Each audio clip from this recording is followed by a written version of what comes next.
Well, okay, so let's talk about last week. So you guys ended up in you found the caravan with the fire salts and just the couple burned bodies.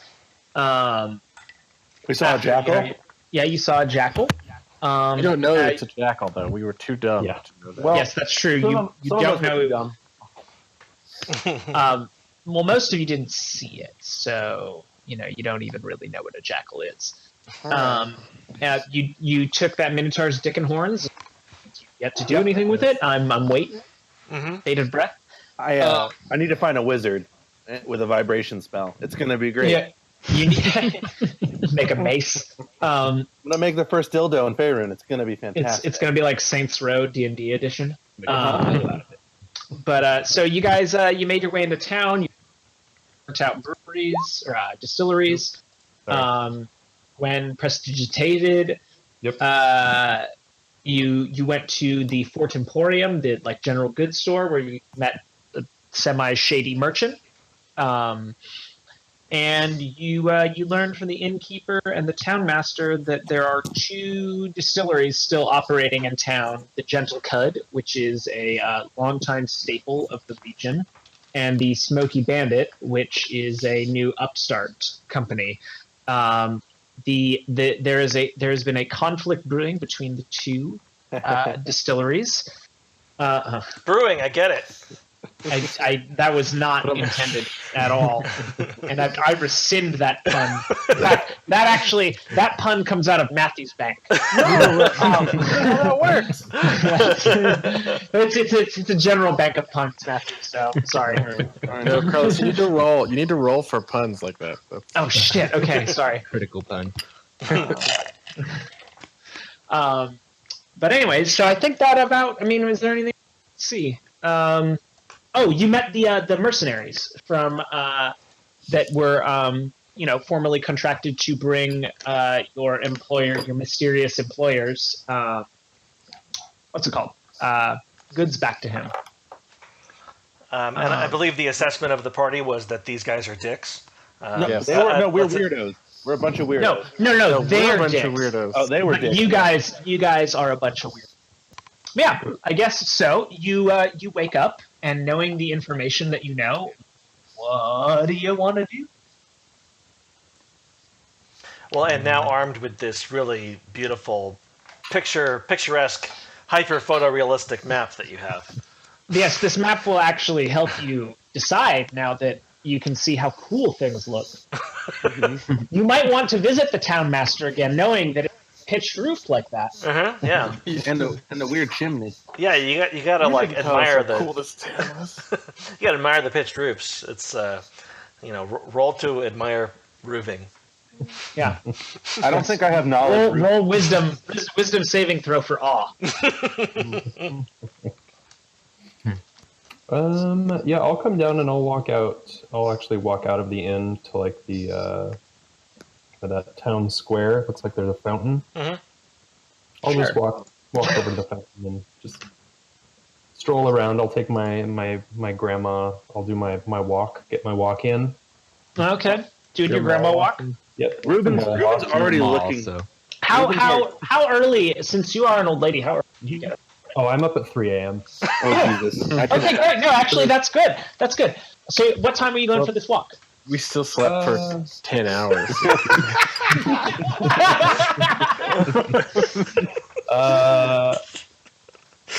I'd probably wake up at 3, sit around, have my tea. Read. If there's something to read, I'll read it.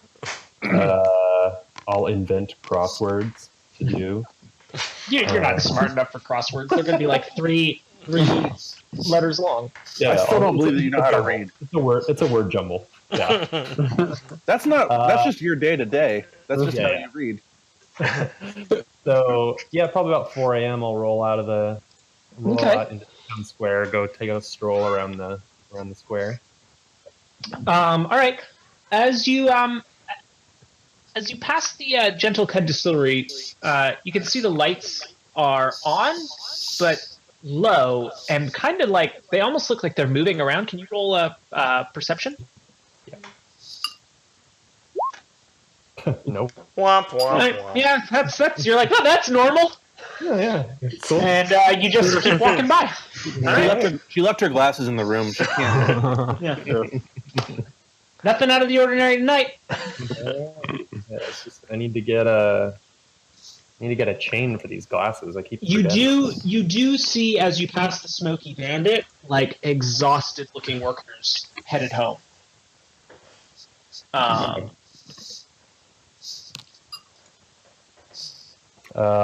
approach them and say, "Working all night, were you?"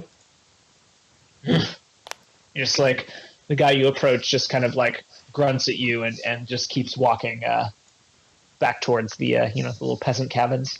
Mm-hmm. These people look exhausted and like they don't really want to talk. They're also scared of giant old ladies. Yeah, I'm gonna follow them. Okay. It's people going home after their shift, just going home, closing the doors behind them, and if you were to peek in their windows, they would be crawling into bed. But you're not a creep. Wow. Or are you? You need to roll for you. Roll for creep. What's that? A dexterity? Is that a dexterity check? Dexterity / creepiness. I'll walk back to the inn. I'll complete my morning walk and walk back to the inn. Okay, so by the time you get back, because you're an old lady, like it's about 6 a.m. God damn, it's a long walk. 3 hours. Town. Just 3 hours of hobbling around. You're really. I have a 16 strength. Yeah, but this was a leisure. No, okay, You're fine. tottering. So it's like 5 a.m. when you get back. Okay, cool. So are the rest of us awake? Yeah. Ruben's not. He's very much sleeping. Well, I mean, given how early you all woke up, you all went to bed.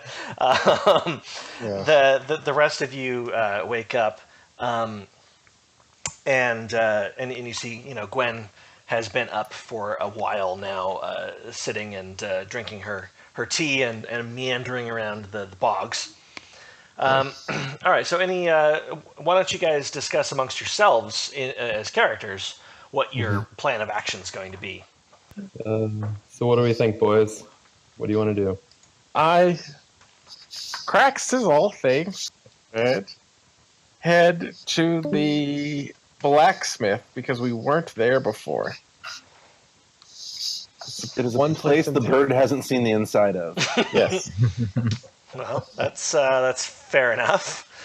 We also haven't been to that other distillery of the Smoky Bandit.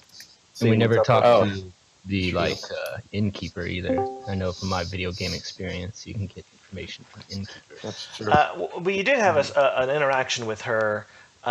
She was the dwarf who was racist. Oh, that's yeah. right. That's right. You didn't interrogate her or anything like that, but she did introduce herself and she was very curious about all your the Monster Squad that you are. That's right. And she seemed legitimately helpful and caring and nice, unlike most of the people in this town who seem kind of like dicks. Are most people in this town human? Yeah, I mean it's I would say it's predominantly human, but there's a few dwarves and elves and things mixed in. I was going to say the dwarf was really nice because we also have been hired to actually burn down one of these distilleries for money. True. So I think Ruben's all down for burning shit down, but he also wants to make sure that he doesn't burn down anything valuable before he can steal it. Didn't we kind of settle that we were going to go check out the forest about this? Yeah, I think Oh, that's right. Track down the night. There were knights also. Yeah, and since you guys are on a little bit of a tight timeline, you thought go on your trek into the woods, and if you have extra time to burn down some distilleries, you could do that when you get back. Yeah. That's fair because we have how much time left before we're supposed to be back with all the goods in hand? So you have a week, and you're on day 2 of that week. Okay. And we have to have all this shit in a week. Luckily, it's not a huge area that you need to explore necessarily, but it's just I'm sure that Seven, as well as anyone else who has any nature knowledge, would know that traversing through the bogs and through this kind of mucky landscape can be slow going. Mm-hmm. Well, speaking of the blacksmith,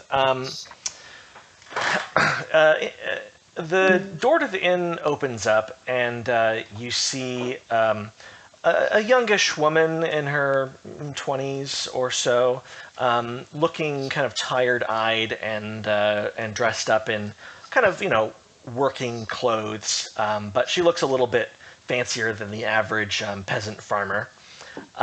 She pokes her head into the inn, looking around like as though she's kind of and locking eyes with a lot of you, with a look of realization as though, oh, I see. And she comes in and kind of apologetically approaches you all, and she says, "Excuse me, I saw a stranger walking out in the town this morning, and do you mind if I speak to you all?" Yeah, that was our old lady. Did she bother you? No. I was just wondering if you had seen anything on your way into town. You see, my father has been missing for a few days now, and well, no one has seen any sign. And I just thought, well, if a lot of you all look, strong, experienced. If all of you had seen, if you had seen him, he's got great graying hair. He's always in his smudged up blacksmith's clothes. He looks we have similar faces. Did you see anyone like that? Does he happen to look like a broken down wagon? I don't think so. What Would wagon? he have a wagon that might be broken down? The sad thing is he's being literal. That's not metaphor. Oh. You won't know if he actually looks like a broken... It's a dumb bird. I don't think we saw anybody of that description. When and where was he last seen? He was working late in the forge 3 days ago, and when I went to call to him to come to bed, he just was gone. Does that happen often around here? People just up and disappearing? Well, it seems I've heard some talk of some of the farmers going missing. I don't know how much of that is true, but they talk about the woods and the things that are in there, demons and such snatching people away. And I mean, I don't think that's what happened to my father, but I mean, at this point, I'm just looking for answers. Do you know any witches? You know how the peasants talk. I don't know what to believe. But no, I haven't seen any.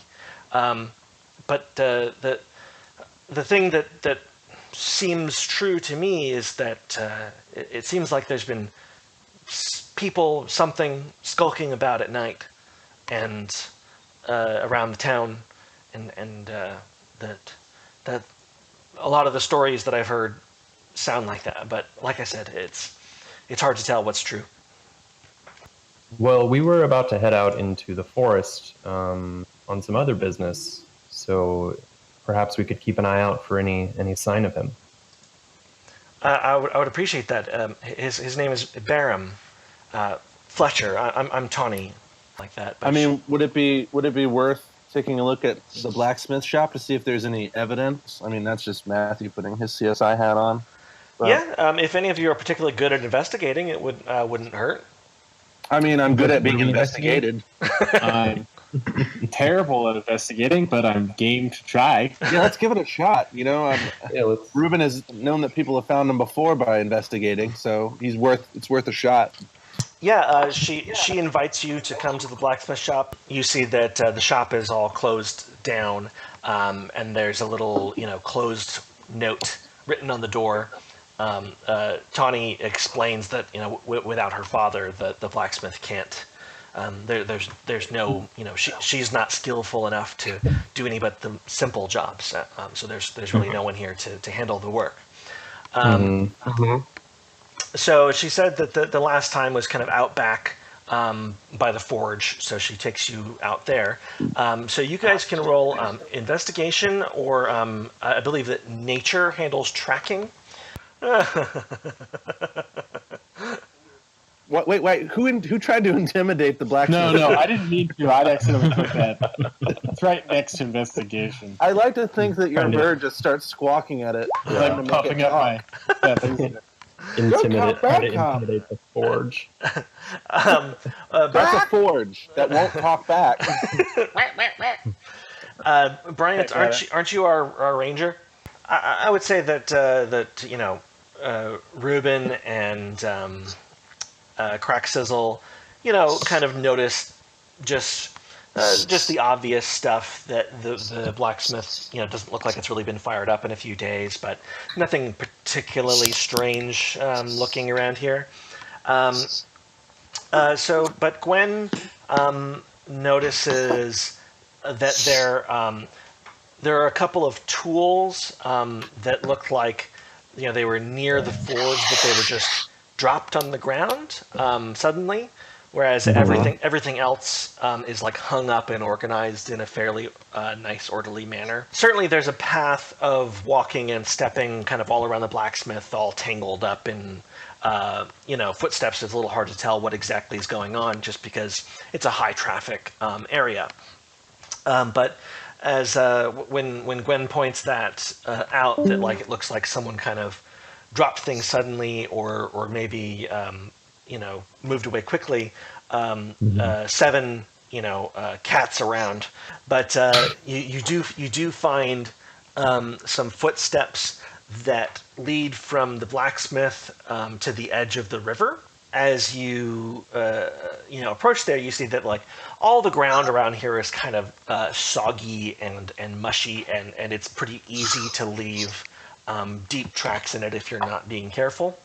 You notice that there's like two sets of tracks leading the blacksmith toward the river that look like they kind of disappear into the shallows of the water, and a dragging mark. But the strange thing, Bryant, that you notice is that as the footsteps approach the river, they seem to get smaller. Smaller. And it's 3 sets of tracks? It's 2 sets of tracks with a couple of drag marks, as though someone was being carried and maybe kicked to the ground a couple times. Okay. But once they reach the riverside, the tracks get washed away in all the churning and what have you. And any tracks on the other side of the river? If you guys want to go over to the other side of the river, you can, but you don't see anything from where you're standing now that looks particularly obvious. It looks as though these whoever these 2 people were, they kind of got out of town somewhat fairly stealthily. And they headed south out of town? It looked like they were using the river to cover their tracks. But specifically, they're not headed into town, so you're not necessarily suspecting someone that lives here. And what direction is the forest in relation? The forest is to the north. Okay. By the waterfall? Opposite direction. Kind of like the main road that goes through town. If you head north on the other side of the river, up there, that's where the forest is. So, and you can see that that place.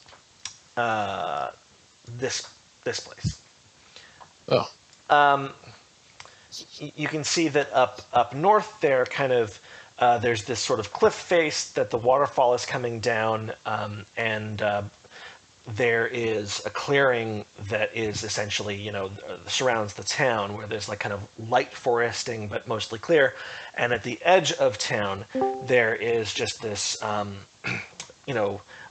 white and bony wall of trees, like birch and aspen trees with kind of white bark, and they look kind of spooky and packed together. And kind of fog sort of seeps through the forest skirt of brush and what have yous. It definitely looks like a foreboding and kind of difficult to traverse place. Well, I know that Ruben wants to turn to Tawny and explain that in his old job, hypothetically speaking, when someone went missing, it was usually, or borrowed, as they liked to call it, definitely wasn't ransoming or kidnapping. When that happened, it was because they had some enemies or they owed somebody some money. And so he just wants to make sure that the blacksmith may not have been into anything sketchy. Also, Mike, you said the tracks got smaller and smaller. Yes, it was a subtle effect that you noticed with your tracking expertise, and it does strike you as very odd that there. It seems do as any though, of us have maybe like want to check like arcane? yeah, if you wanted to roll Arcana, you could see if like a magical effect might do this. What we have here is a shrinking wizard. That's what Ruben thinks. There was this one time, there was this wizard, he got him really drunk once and he shrank.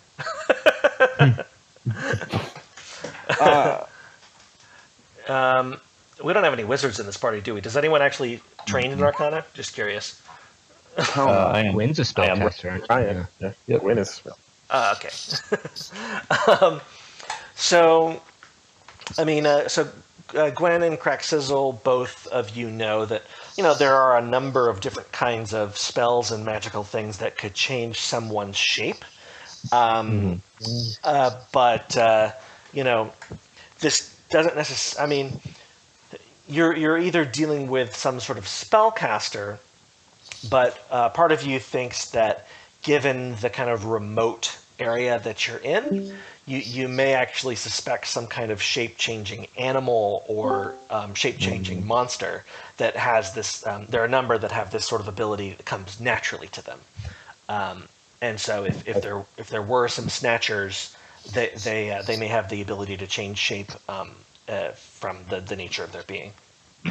Because Ruben's an idiot, he strokes his chin and just quietly whispers, "Shrinking wizard." Like, magic. I think magic is involved. But yeah, did the blacksmith have any enemies that would want to borrow him for a time? So Tawny, she says, I don't think so.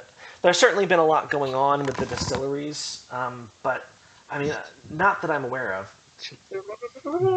Okay, so, you guys cross that stone bridge again, headed to the north, and the marshy clearing surrounding Pete's Hollows and its two rivers ends at the tree line into the gray woods. It's a white and bony wall of birch and aspen trees that seem to breathe fog through its skirt of underbrush. I heard scrotum underbrush, but okay. Yep, scrotum underbrush. Scrotum underbrush. You heard it right. Calling the muddy tracks around Pete's Hollows was already generous. As you make your way into the gray wood, the paths are nearly indistinguishable from the terrain. The muck tries to swallow you whole with every step. But given Severn's expertise in wilderness travel, he finds the highest and sturdiest ground for you to travel on. Good kitty. And prevents anyone from getting stuck or overly slowed. You quickly lose sight of Pete's Hollow behind the trees in perpetual fog, and even the cliffs and waterfall disappear except in rare clearings. Hours of this leave you wet, muddy, and tired. Seven informs the party, sorry not to speak for you, Bryant, but just so you know, that it's past noon, though the average person could not tell 1 hour from another in here. It takes some time to find a stable, dryish place to take a break. So you guys kind of, you guys have been walking for the better part of a day through really, really tough terrain. So you kind of decide to, we've been traveling since about 8. Let's take a rest and have a bite. All right. I find a rock in my boot and it sucks. Mm-hmm. Definitely sucks. I mean, you guys take some time to, take in the kind of eerie, creepy beauty of the place, and it's white bark peeled off, like flaking off the trees, almost like what are those trees called? Like the paper trees, where you can almost like pull the bark off. It's like paper thin, like skin, almost. It's kind of like that. And occasionally in the underbrush, you can see glowing eyes of animals skittering around for food, scratchy calls of crows, occasionally pierced by the cry of a bird of prey. Can everybody do a nature trek? Nature. Oh, fuck.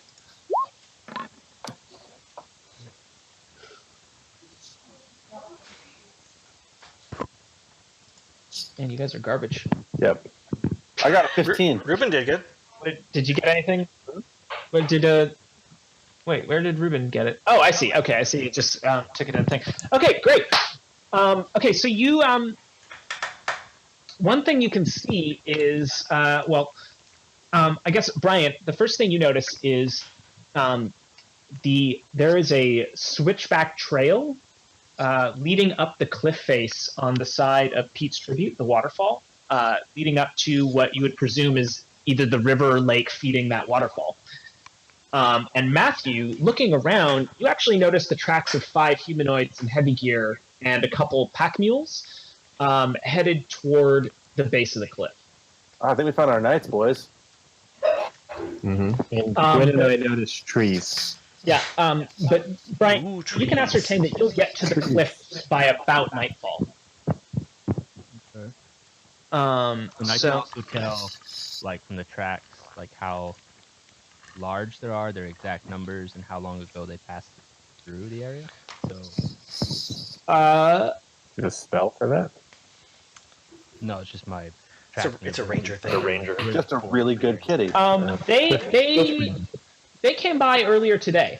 You guys don't seem well. I mean, actually, I guess they came by about a half day earlier. They had been trekking elsewhere through in the the night. Yes, elsewhere, and it's kind of a circuitous route that they took. One thing you see from the tracks, though, they look like they might be trying to follow something else, but you can't tell what. It's just something that in your years of tracking that you've sort of in a path that they take as you're sort of walking, going towards it, you sort of notice that's the sort of vibe you get from it. So are you guys headed towards the what's he? Or is there anything else we need to cover in there, Mike? Well, I mean, let's see. In addition to that stuff, Brian, you were asking like how many there were and how recently. And Carlos addressed how recently. I don't know if you heard him say that there's 5 of them in heavy gear plus 2 pack mules. Okay. And it's humanoids. Humanoids, yeah. So it looks like heavy boots. I mean, there's also a number of animal tracks and kind of things moving through all this muck, but it's hard to like really get a bead on one particular set over the other. Ribbon, you noticed that there's like some other smaller tracks kind of maybe flanking, maybe preceding these knights that you think that these are the knights tracks, but you're not totally sure on what they were or how sure you are of your tracking ability on that front. That's fair. I'm much more at ease on the sea. This is all news to me. Well, I don't know about you guys, but I want to get out of this muck, and those switchbacks look like a better avenue. So, Hey, kitty cat. Do you think that we could catch those guys if we pursued them? Track ones, the heavy tracks. Yes, because they were just in the area earlier. So I mean, if they're moving pack mules and large heavy equipment, we could probably catch up to them. Should we pursue them? You guys. a chase. I love I it. think so. But And we're off. well, notably, you don't see any signs of demon witches. I mean, We did hear the that she forest flew. is creepy, but We did roll a 4 on my nature check, though, so I would have no idea. You said the tracks are heading to the cliff base, not like up to the cliff, right? they're heading up to the cliff in the direction that you saw the switchback trail. Oh, okay. Okay, yeah, let's head that way. That away. This forest certainly gives you the creeps and gives you the feeling that you're being watched or that there's things around you. But however hard you look, you don't manage to catch anything but a few squirrels or birds kind of creeping around. So I mean, again, you can't really tell because it's so dark in this forest, anyways. But the sun has started to set, and you're getting closer and closer to the base camp. And you notice in the distance someone, or like a fire is lit, and it looks like someone is setting up camp. Oh, point of order, guys, as you make your way through the woods here. As it gets dark, Gwen has no problem, assumes that it is basically daytime all the time.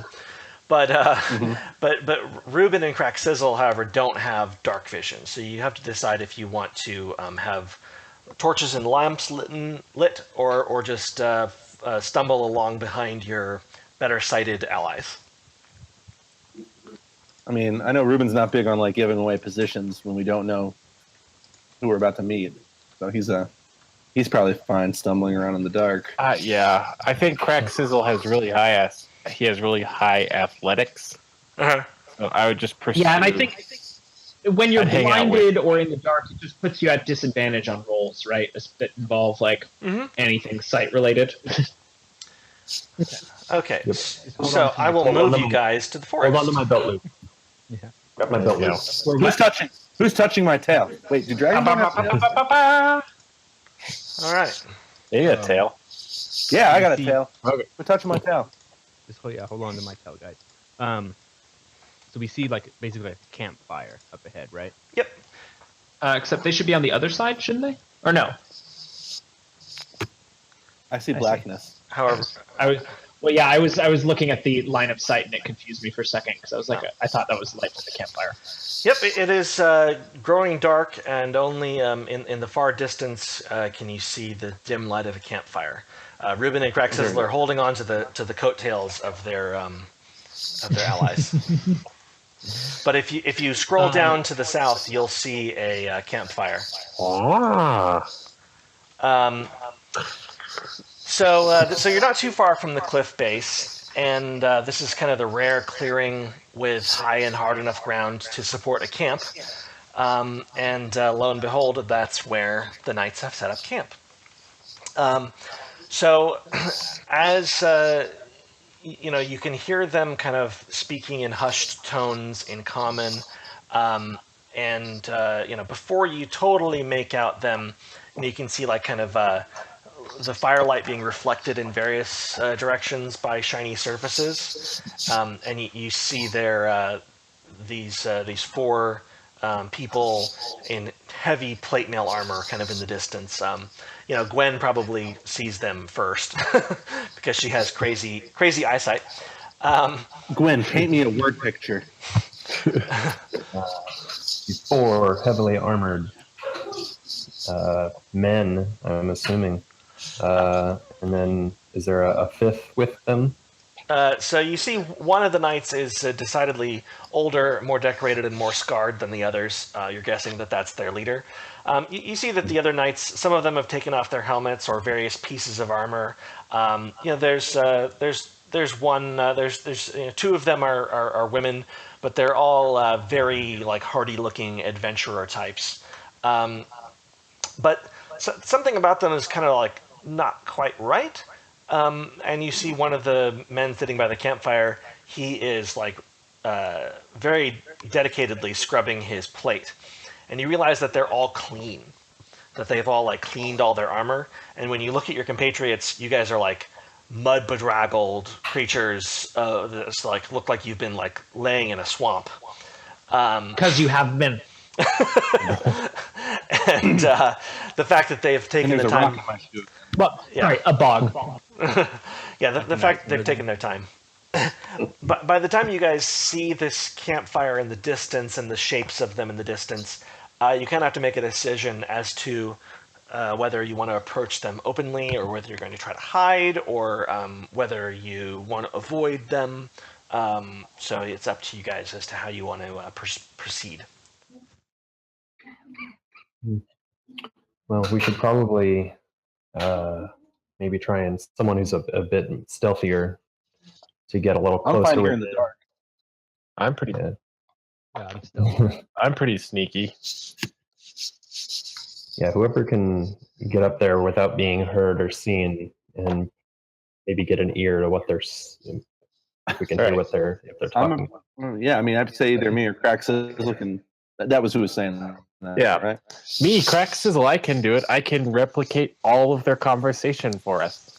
The only problem, Oh of my god, course, that's being that Can't see. Ruben and Crack Sizzle can't see, and you'll be at disadvantage to make stealth rolls. Yeah, I can Oh, do it though. true. I got stealth skills. Blast these eyes. I These dragon eyes. I have dark vision. so. Where are you moving to, Brian? Um, Oh, and you're doing a stealth roll, right? so do I do that first or move and then do it? Where's our guys? Well, I only see my guy. up in the right hand. It's because he can't see anything. That's true. Crack Sizzle wanders around in the darkness, bumping into trees. Sorry.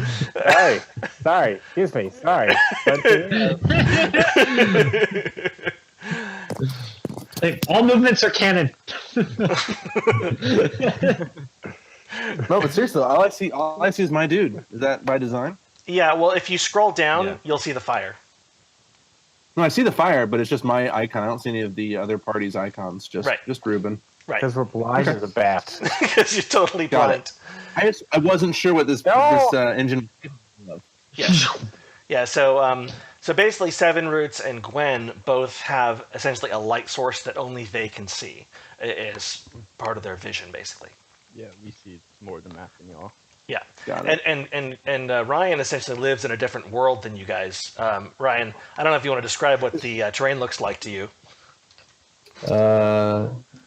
It's pretty open. There's 4 tents. Wait. So is everybody before because we're moving around a lot?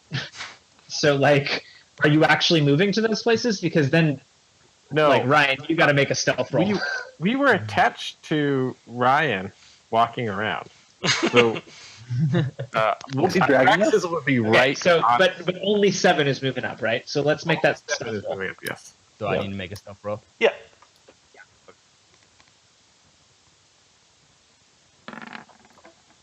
You also have advantage because of your cloak.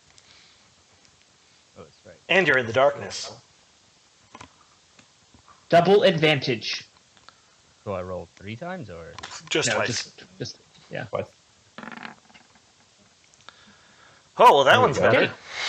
Yep. All right. So, yeah, you get right up on them. And Mike, why don't you start us off there, and I'll take a younger knight. Okay. So the Elder Knight, there, what you assume is their leader, he is, watching his troops settled in for the evening, and they clean their armor, and you can just sort of, they're not super chatty. They seem fairly disciplined and focused on the task at hand. But he, at one point, as you're listening, he speaks up to his knights, and tells them, "I don't know what we're going to face up there, but we can only assume the worst. I want you all to be prepared. We, as Knights of the Helm Order, we are obligated to do this. And we're going to save these townsfolk from whatever it is that's going on. But don't have any illusions about what's lurking out there in the night." And you see he turns around and looks like right where Seven Roots is, but doesn't seem to notice him.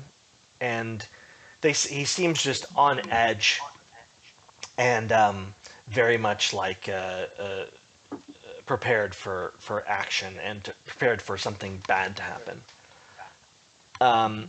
So he instructs them to that we're going to do like double shifts as night watch to be extra vigilant as to anything that's in this woods.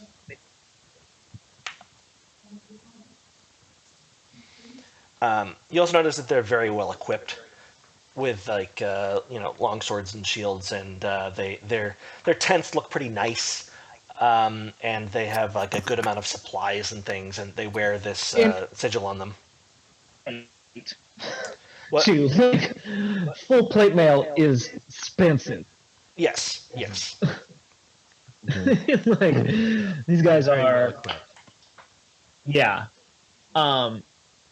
Ruben really likes those tents. He'd like to sleep in a tent. Yeah, you guys We're are not- also getting. We're not real up there, tired. though. Yeah, well, it's after 6 o'clock, our usual bedtime. Yeah. Our established bedtime. So, Bryant, if you want to report back, or if you want to look for Yeah. more, you're welcome to. I'm gonna make a perception check. See if I notice maybe anything else. Okay. So you notice that on their armor, they have little markings and little insignia kind of scrawled into them. And the captain, who's the most decorated, it's the most obvious on, where it looks as though they have these like little symbols of different like creatures and things, and they seem like marks of honor / kind of trophy markings. And It's like on a plane. They paint on the little how many things you count. Like kind of like medals or something, or No, like Confirmed kills. yeah, they're like Like a kill counter. painted or scratched into the plate. You also notice that they carry with them, or they have like various different kinds of like monster parts, essentially like teeth and eyes and ears, and like trophies they've collected from monsters. And you get the feeling that they might be like hunters of some kind. And then Bryant, you notice that this pile of rocks over here to the southwest of you, that there's it's like a good sight line that you could hide behind, like you could hide the group behind there if you wanted to ambush them. There's a couple of other different areas of ingress. But over by those rocks, it seems like you could get pretty darn close to them without them seeing you. This little mud pit next to you is just like a little bit of boggy, muddy water that you wouldn't want to step in and get caught in if you were, say, blind and unable to see what was going on. wink. Then beyond that, they just seem quite focused on their task and vigilant of what's going on. And if they were to catch someone sneaking around, you get the sense that they would probably attack them. Right. Well, I'll move back and report my findings to you guys. So, do we want to do? So, you said that they were the Order of the Helm. Do we recognize that order at all? Knowledge history or knowledge religion? Oh, okay. Both are terrible. I can roll that. dummies, the bunch of you. I mean, I'll still roll it. I'm still. One. Oh shit! Gwen, you actually lose in intelligence. God damn it. Gwen is pretty sure that these guys worship helmets.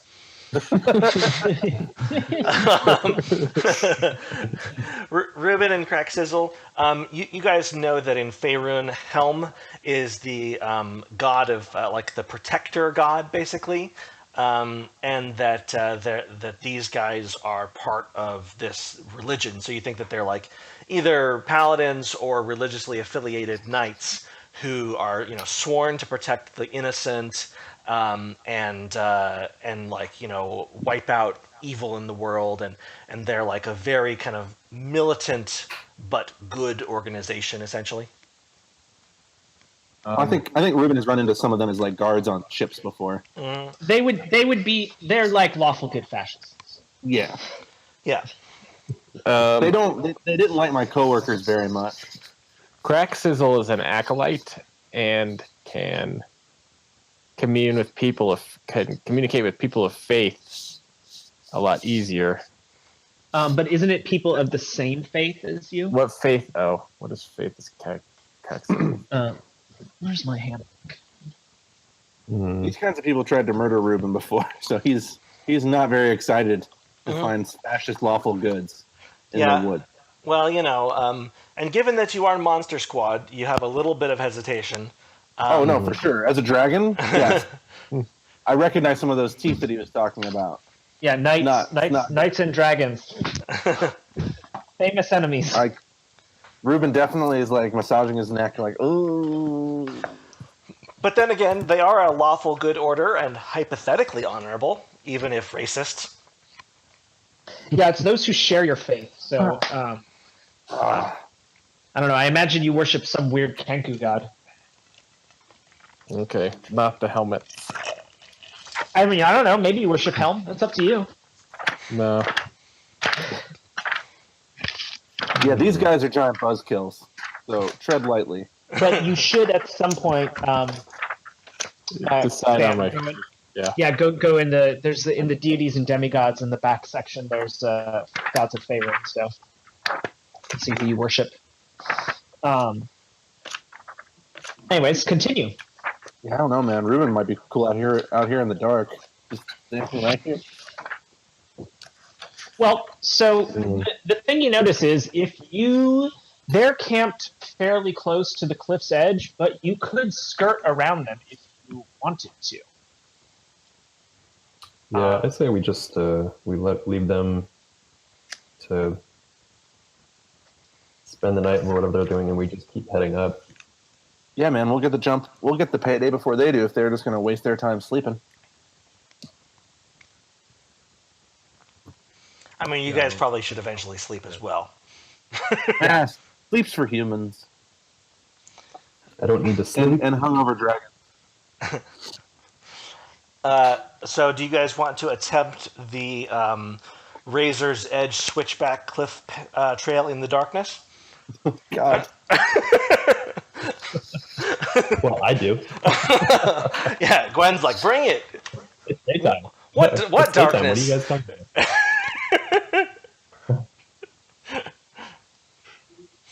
about? Yeah, maybe we should just. Is there any room if we bypass them and just head a little bit further away, and then we can set up camp?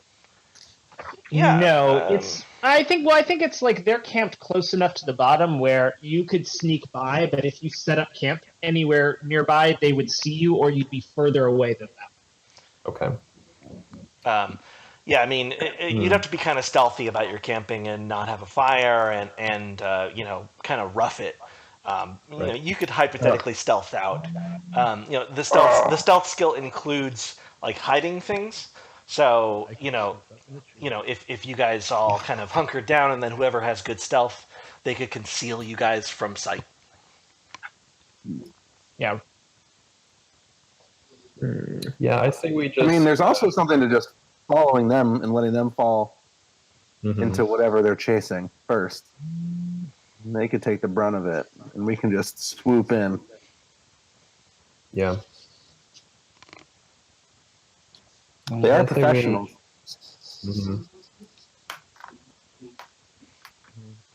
They would call it a night and just call it a night.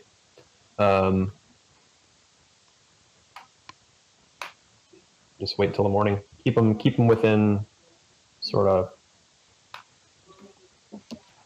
Yeah, man, let them do the work. Okay. Yeah. So the plan is to follow them in the morning? I think so.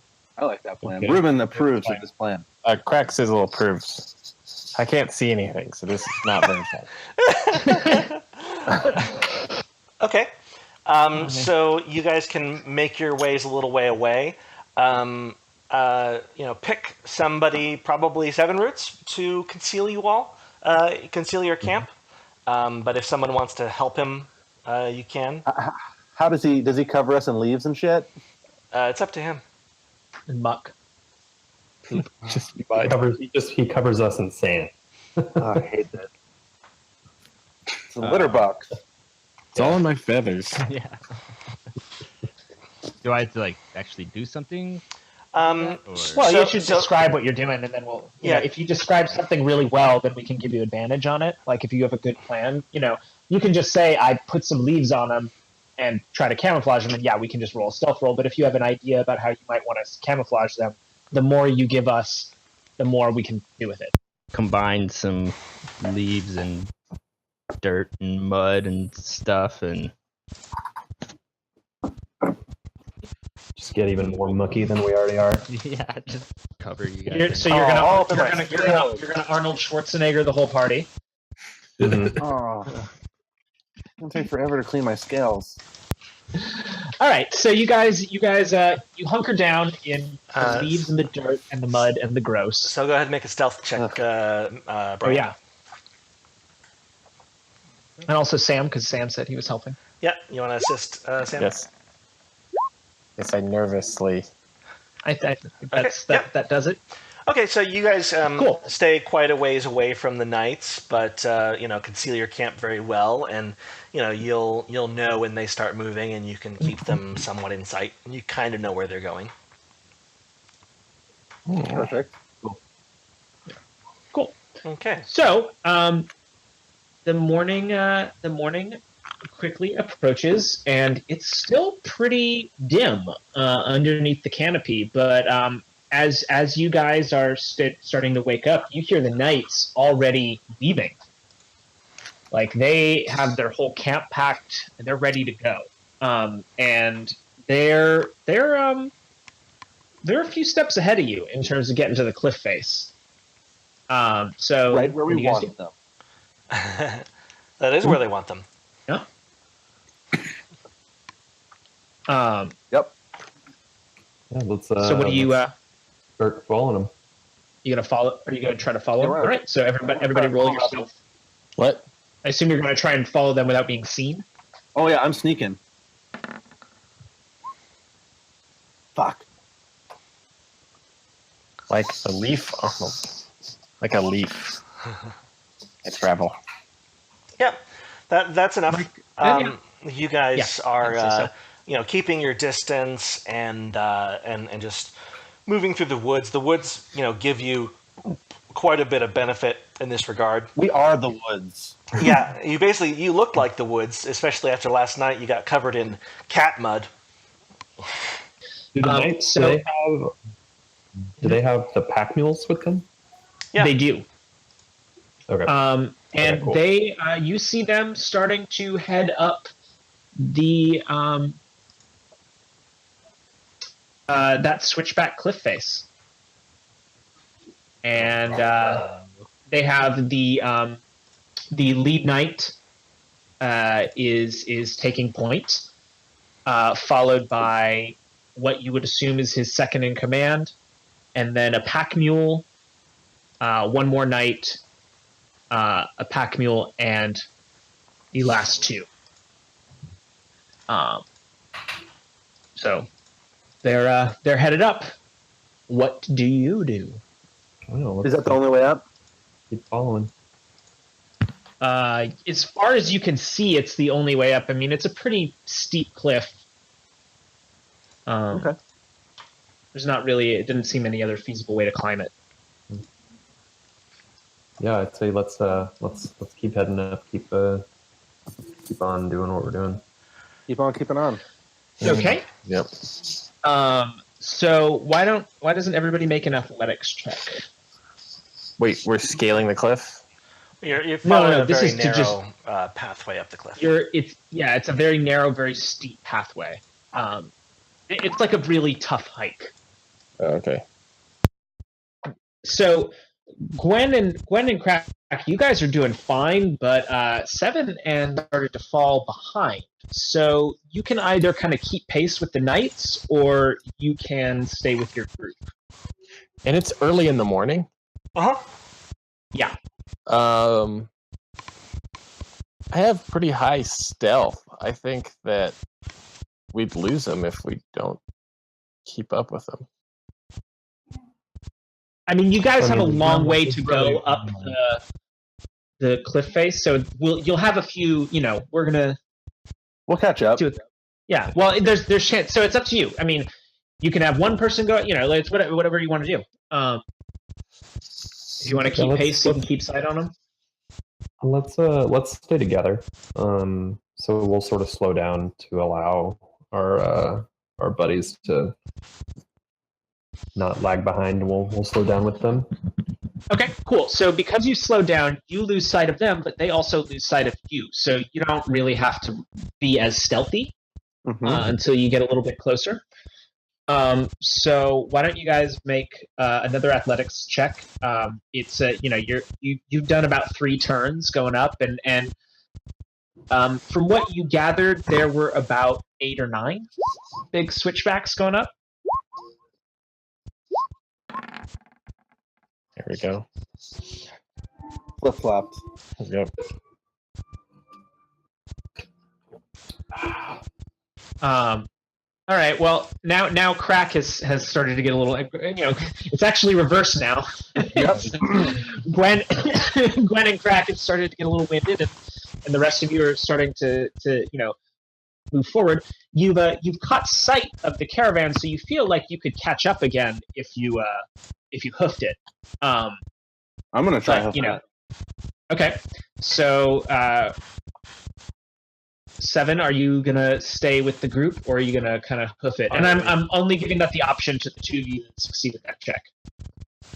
Are we still in? So that's Ruben and forest 7. terrain, or if we kind of? No, this would be like this would be mountain terrain. Yeah, scaling the side of a cliff face. Well, Ruben said you're hoofing it, right? Oh yeah, I'm like, see you guys at the top. Okay, I'll just kind of slow down a little bit so make sure track. Okay, so Ruben, you're moving ahead. Yes, because I'm a All selfish right, asshole. so roll stealth. Ooh. Okay, so yeah, you get up close and you see these knights are really struggling with this this path. I mean, plate mail and pack mules. Ooh, what just happened? I pinged you. Oh, okay. Oh, I see. Oh yes, Michael. I definitely. I'm watching that in real time, and it's kind of. I'm like, what's happening? What's happening? And then yeah. So you guys are headed up that cliff face, and you see that these knights are really struggling, and so Matthew, you're able to keep pace, and suddenly the knight that is kind of leading the second pack mule loses his footing and falls off the edge, starting to pull the pack mule with him. So this guy is like hanging on by the pack mule, but he's also a human in full plate mail, so that pack mule is trying not to be pulled over, but it's gonna get yanked. And all the other knights, I mean, there's not really enough room for them to kind of glom on, but the 2 right next to the pack mule immediately grab onto it and are trying to pull it. But 3 guys are now being kind of drugged towards the edge. And you guys down below, the 3 of you down below on the switchback below, can see the guy dangling above you. Look at Do you do that. anything? Do you think you guys could catch him? Does everyone see this, or just Matthew's character? Just Ruben? Matthew sees what's happening above. You guys hear and see the guy dangling, but you can't really see what's going on above. We should go. Can I? Wait, I'm sorry. Go ahead. We should go catch him. We should go help him out. Yeah. Can I high up see? is the switchback? Yeah. How high up are they? He's How about high above 30 us feet are they? above you. Okay. Can I see Can I see a path, like the path that they're on, from my vantage point? Well, I mean, you know that you're almost to sort of like the next little curve, but it goes up very steeply from there. Okay. And you get So the, they're you on get the the same sense, path. and you get the sense that if he falls, he'll fall to his death. Okay. I would like to Misty Step up there. Okay. What does Misty Step do? It's a teleport. Misty Step, it's a teleport. Briefly surround yourself with silvery mist. You teleport up to 30 feet to an unoccupied space that you can see. Great. Yeah, if you click the name of the spell, it'll put it in chat and the description and what it does and everything. Okay. Oh yeah, that's a great idea. And could I? So I have the ability to climb 20 feet like automatically, and then would I just roll acrobatics to climb Athletics. Mhm. Yep. So It would be an easy athletics check for you since you have a climb speed. yeah, it would be very easy. Okay, so let's. Gwen Misty stepped first. So what are you doing?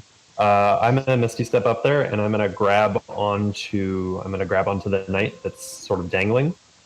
Okay, there's not enough room for that because it's like this is like a one-person path. So there is a pack mule that is surrounded by two knights. And the guy that's falling is holding on to like the bridle of the pack mule. Either side of those two knights. I'm on the other side of the two knights. Yeah, that are surrounding the pack mule, but you can't like teleport anywhere onto the place. Like, there's nowhere directly for you to teleport. Okay, so it was the guy in front. It was the guy in front that was falling off. No, there were the two people in front, a pack mule, two knights, a pack mule, and a knight. The guy that was if you're looking at it like, that was right to left, going backwards. So, it would be the second to the last knight, the one that was next to the rear pack mule, in front of it, that was guiding it, that is falling. And now the two knights that were the other knight in the center and the knight that was in the rear guard are holding onto the pack mule. So you can teleport onto either side of those knights, but you can't get anywhere directly next to the one that's falling. I mean, you're like super strong though, right? Can't you like? Yeah, I can. As a Goliath, I can lift, drag, push, pull, and carry weight as if I was one size larger. Mm-hmm. Great. So I think you can pull that mule back and the knight at the same time, right? Yeah. So could I do that? Yeah. Make a strength check. Oh Jesus Christ! Oh Jesus! She pulled her back. She pulled her back. So Threw my back out. Slipped a disc. we live with the critical miss. Teleport up there. We live with the critical miss. Okay, how about that? I have an idea. Unless you have an idea, Carlos, I have an idea. Yeah, you go ahead. Okay, so Oh boy. so Gwen teleports up and kind of jostles herself, like teleports and jostles in kind of pretty close to these knights, and she grabs onto the pack mule, but accidentally knocks the knight that's next to her closer to the edge, and he's going to make a dexterity saving throw. Okay, so he scrambles down to the ground, and he catches the edge of the ledge. Jesus. But now you made it worse. So Gwen has a solid handle on the mule, but Now there's another knight falling. now off there's the a edge. second knight falling. But you think that as long as you hold onto the knight, the mule, the knight that's hanging onto the mule, well, he could probably last another round. Yeah. All right, Brian. So now Brian. Yeah, what if I climb up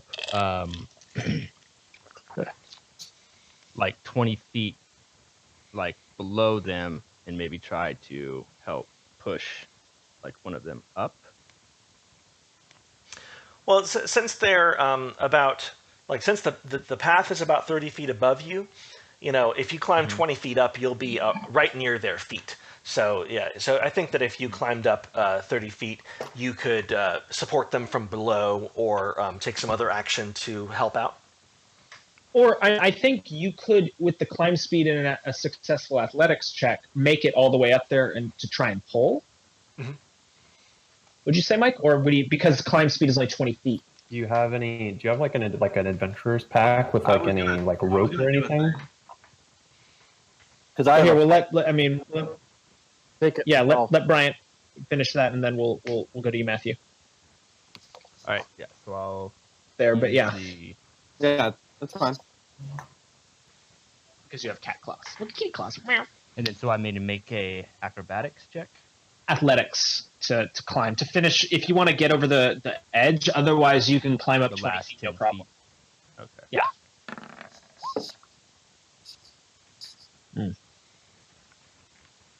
Ouch. Okay, well, you don't make it up, but you're 20 feet up there. And Mike, do you want to? What do these knights have to say about this? Actually, wait. Let's let everyone take their reaction. So Yeah, Matthew. let Matthew take an action. I think that the knights right now are focused on what's happening, and it's like there's too much going on to really react. Matthew. Because I Okay, so I have in my, I don't know if it's my adventurers pack or my thieves tools, but I do have rope and a python, which I think you can.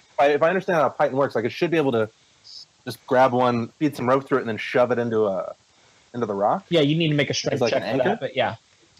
Yeah, you Okay, I mean, I'll try it. hammer it in basically. Yeah. Yeah. Oh, So no, I was yeah, it gonna- should be no problem then. Well, I mean, do I need to do a strength for it? No, I think in this situation, because time is of the essence, you need to hit it from one. Well, I mean, so like it depends. Like, so if you want to put the piton where you're standing, I think that that's pretty easy. But if Reaction, if you wanted How to, far away are they from? They're so they're about 10. I'd say about 20, 25, 30 feet. above your head. I don't know, because Well, no, I'm he above was them. following behind them.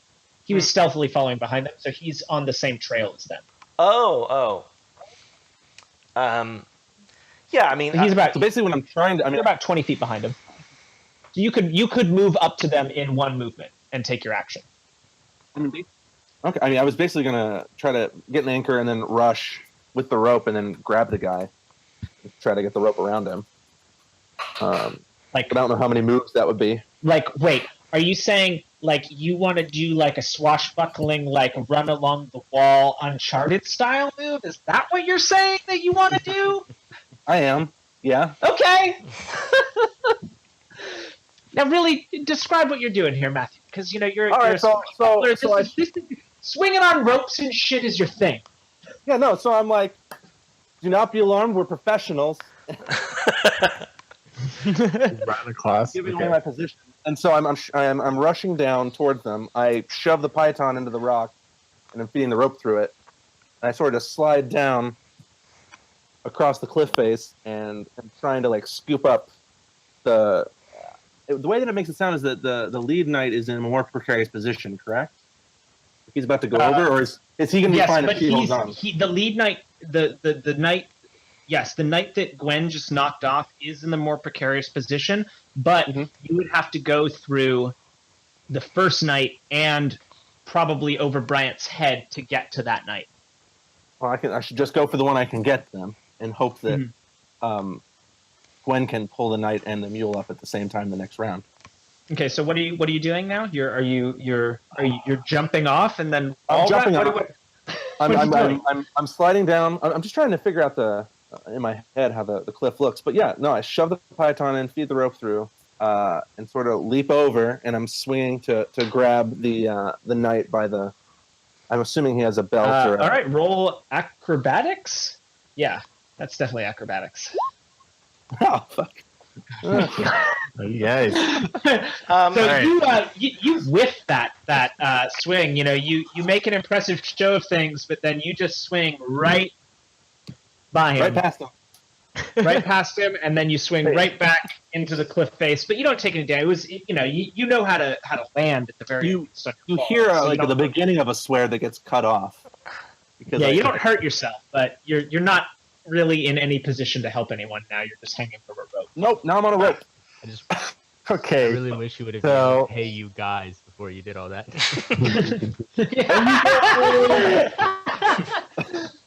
Is this dude gonna fall? Like, All right, so they're gonna Right, Sam, you gotta. What are you gonna do? so okay. Here. So I'm 30 feet down. Right? God, it'd be great if you could fly, Kenku. But so I'm gonna use. Check this out. Is that post? Mm-mm. Nope. There we go.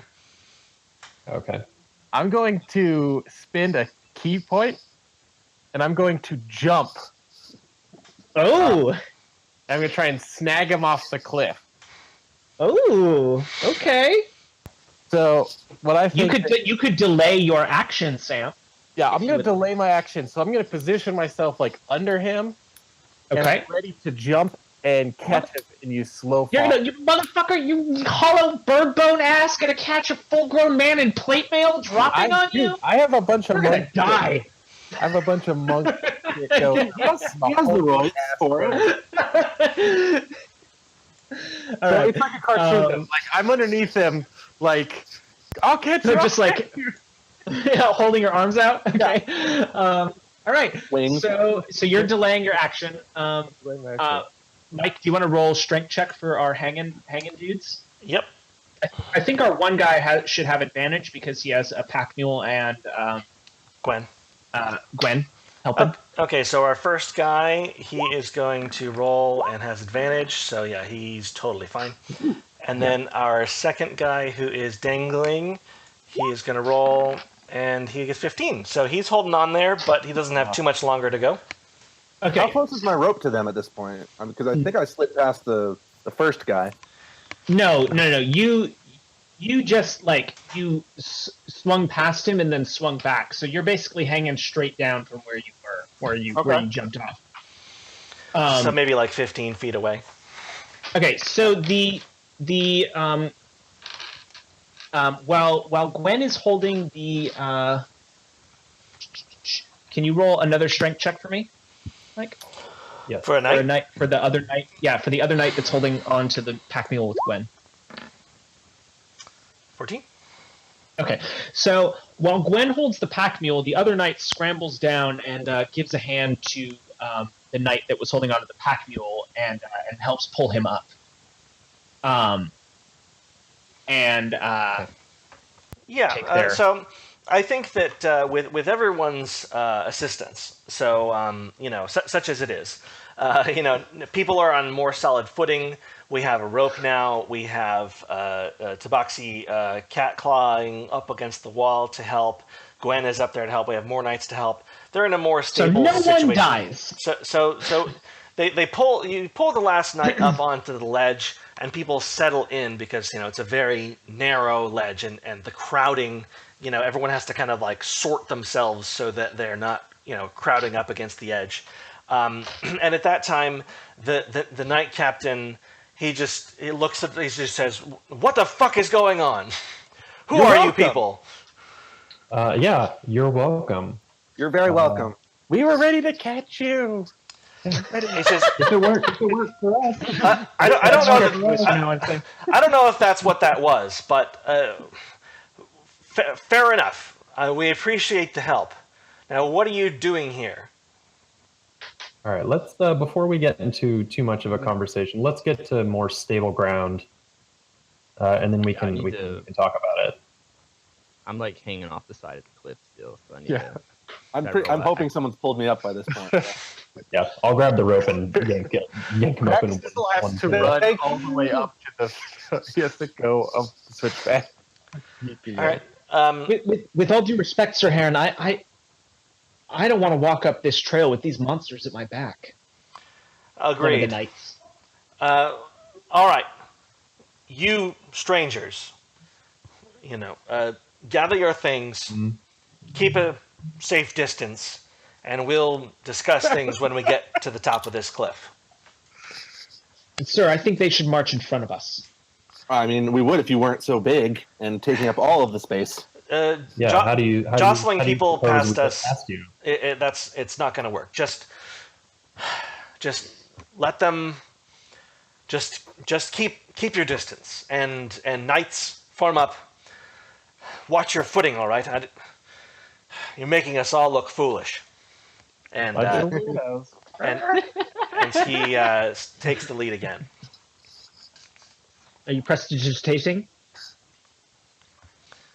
Are you cleaning up some soil? Yep. I clean. So Gwen, I clean cleans her boots. I clean myself. I clean myself off. Basically, I prestidigitate all of the soil and dirt off of myself.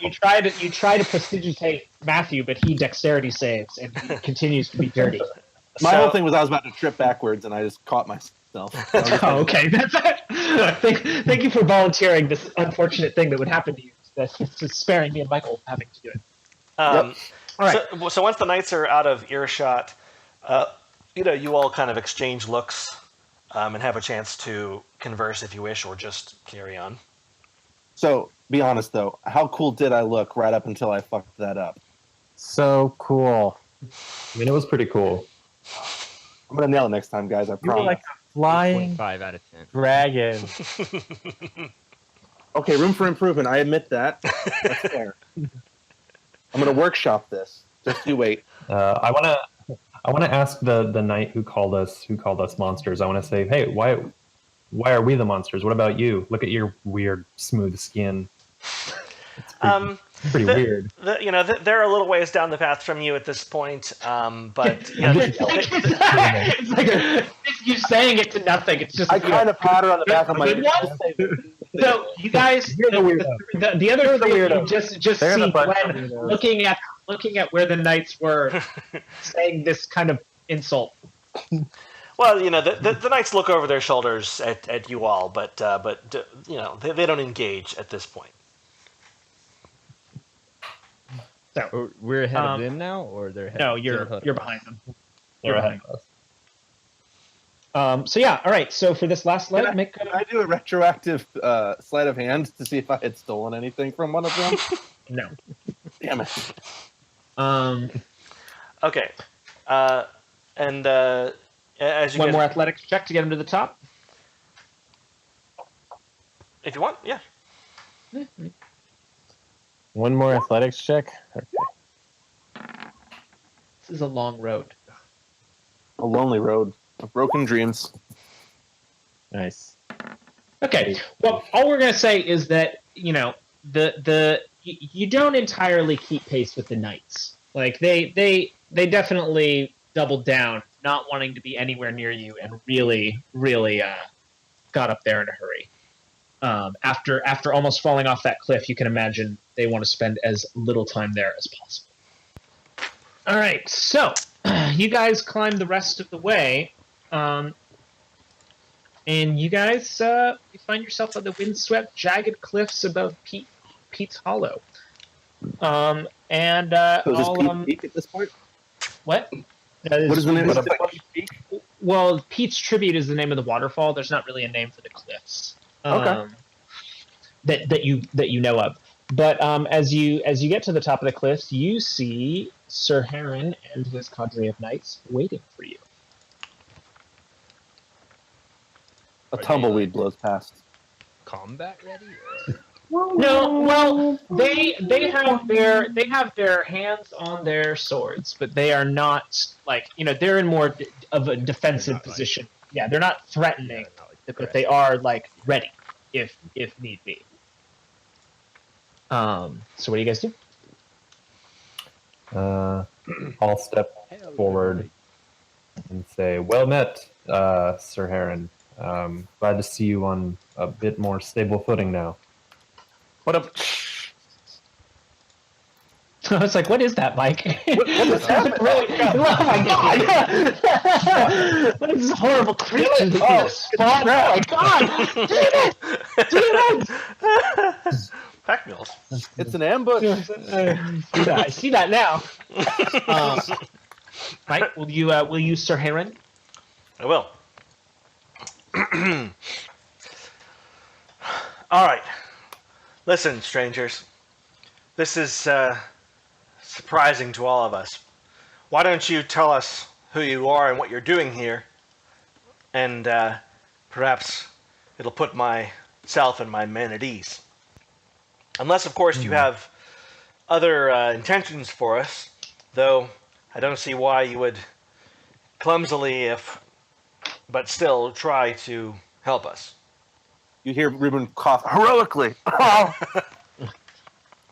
We'll say we primarily we're looking for some materials that our employer had stolen from him, but as a consequence of going into town, we've been asked by the blacksmith's daughter to look for her father who's gone missing. So we're just trying to do a little bit of good in town, and we saw that you needed some help, so we stepped in. Can you make a persuasion check? And I'll give you advantage on it. That's Yeah. You know, I'd say so. Just to give us a sense of You're fine. Heron says, mercenaries, huh? Employer? I'm guessing you all don't serve any realm. You're freelancers, as it were. Yeah, we take work where we can get it. None of them use lances. He says, I tell you, there's definitely something in these woods. And the fact that we also heard tales from the villagers of people going missing We in are the night. not going to trust them, are we? Hey, oh, Look at them. Look at you. they are indeed strange, Knight, but they have not yet done anything to warrant our ire. Yet. If you all strangers, if you wish to carry about your way, do so. We have a mission of our own to attend to, and so long as we can have an accord, we can stay out of each other's way. What if I may ask, your task up here on these cliffs? What are you tracking? You seem like you're trying to find something. We are, but that is business of our order. I don't see why those such as yourselves would trouble yourselves or include yourselves in the order's business. The business of the Helm God? He looks at the Kenku, and as you can see from our emblems on our chest, we are Knights of Helm. What are you?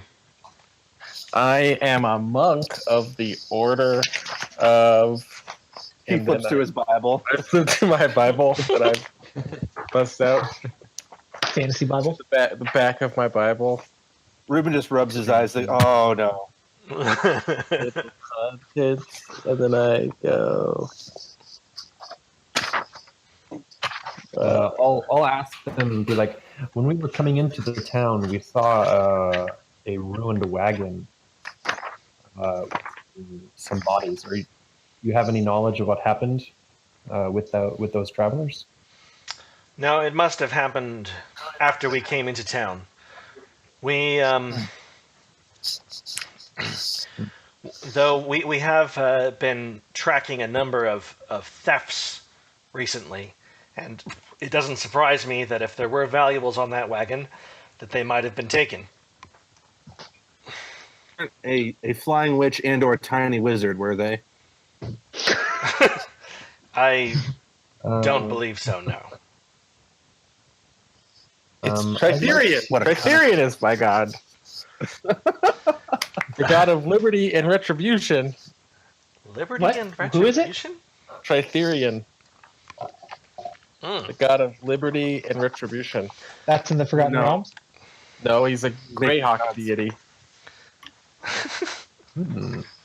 I forfeited my can I old. just He forfeited the old god. Then.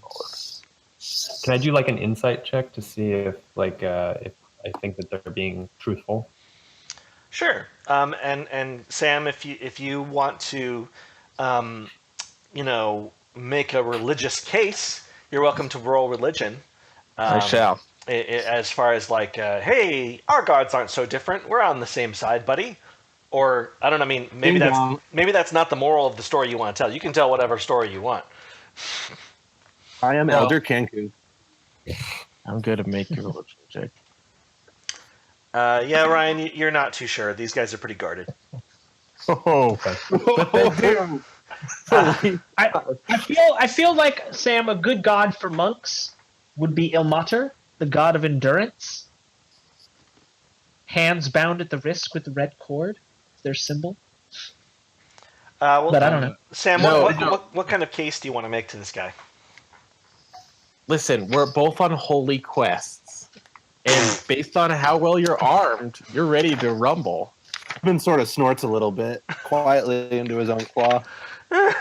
And since I myself follow a god of war after abandoning my faith of Ilmater, the Kinku, the god of my Kinku monastery, I seek retribution for the crimes against my people. So Sir Heron ponders that for a moment, and he, takes the temperature of his knights by kind of glancing at them. He says, "Well, certainly retribution is something that we can get behind. There are too many evil deeds that go unpunished in this world." He says, I nod really vigorously. he says, "We're in pursuit of a demon that has wreaked havoc across the land, and there is I believe that it is a task we can accomplish, though I know that it will test every fiber of us. And were you to aid us in this, we would be willing to share some of the reward with you, and our thanks for helping us to protect the realm, if that is indeed your intention." Hell yeah! I'll say I'm on board with religion. Religion is great. Love it. Great. Big believer right here. I'll say we'd be happy to help you as long as your compatriot cools it with the monster business. And I'll sort of step forward, and I'm a good 3 feet taller than this small knight. Are you gonna roll for intimidation? Trying to intimidate a little bit. Yeah, go for it. And Not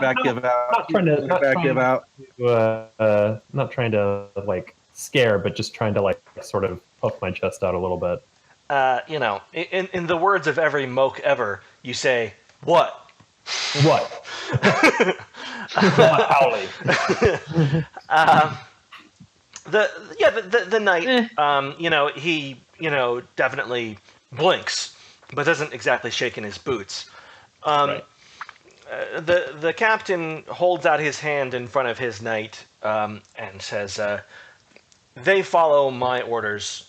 You'll have to understand that they're not used to dealing with people like you.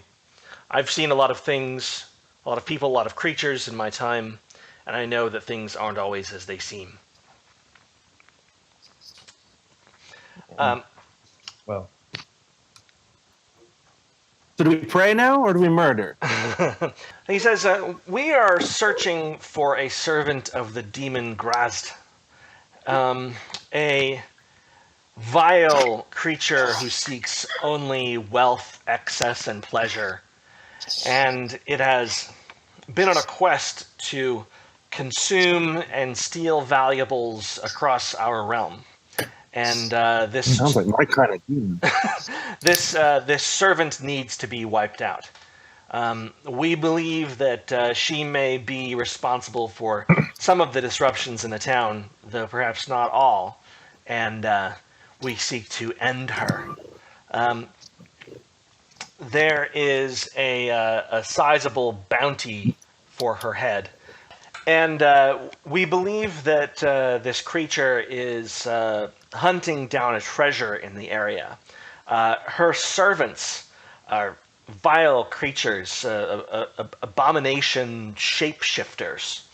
They're part jackal, part man, and they rape and pillage through the night, stealing whatever they can in service of this demon god.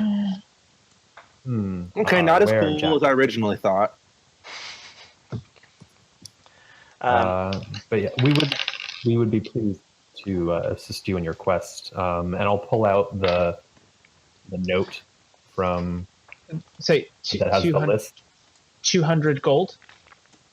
So are we just splitting that between our group and their group? No, that's what they are offering you as a share of their bounty. They're going to go turn in the bounty. What are the items that we need to find? This is an out of character thing. What are the things we need to find? We need to find spices, rubies. Yeah, so that's what I wanted to do. Is I wanted to show the knights. Be like, these are the items that we're looking for. We'll take the bounty, or I guess I'll converse with my fellows. Do we think if that 200 is enough? Mike, is that? So I shared the note with all of you, so it should be in your journal now. The item stolen note in Roll20. Your question, Ryan, was that you'll take the bounty as long as you can get the items that you're looking for. Mm-hmm. Yeah.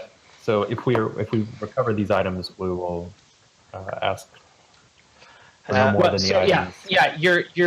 Your I guess the offer on the table was 200 gold and a share of whatever treasure you find. And he emphasizes that he says returning stolen goods to their rightful owners is an important part of our mission. So if these do indeed belong to your master, then we would be obliged to make sure that they return them to you. That sounds good to me. Yeah. I mean, Priest Knights couldn't Would want you that like ton of us- treasure anyway, right? So we'll get some good shit. I assume would you still prefer us to walk ahead of you?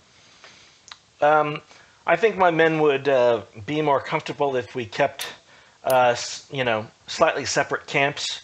Though, when the time comes for battle, if you are indeed to follow us, we would appreciate your swords. And my All right. bow. Well, let's go. and, My beat. and my weapon from the Shadowfell. All right. So as the knights kind of take off into the woods, leaving a pretty obvious and easily followable trail, you finally actually take some time to look around. The forest is thinner up here, and from your vantage point, you can see a small island in the center of a gray, sludgy lake that spills out onto the falls. But you can't really see any other water source that's feeding this lake. But on the island in the center, there's some scrubby trees surrounding a large rocky outcropping. Well, not even an outcropping. It's kind of like almost like not a small mountain, but like a jagged, column of rock. Rock kind of formation. spilling out of. Yeah, rock formation that's spilling out of this little island. And it's about 1,000 feet out to the island, and you can see that all around it's kind of surrounded by woods. Can everyone make a perception check?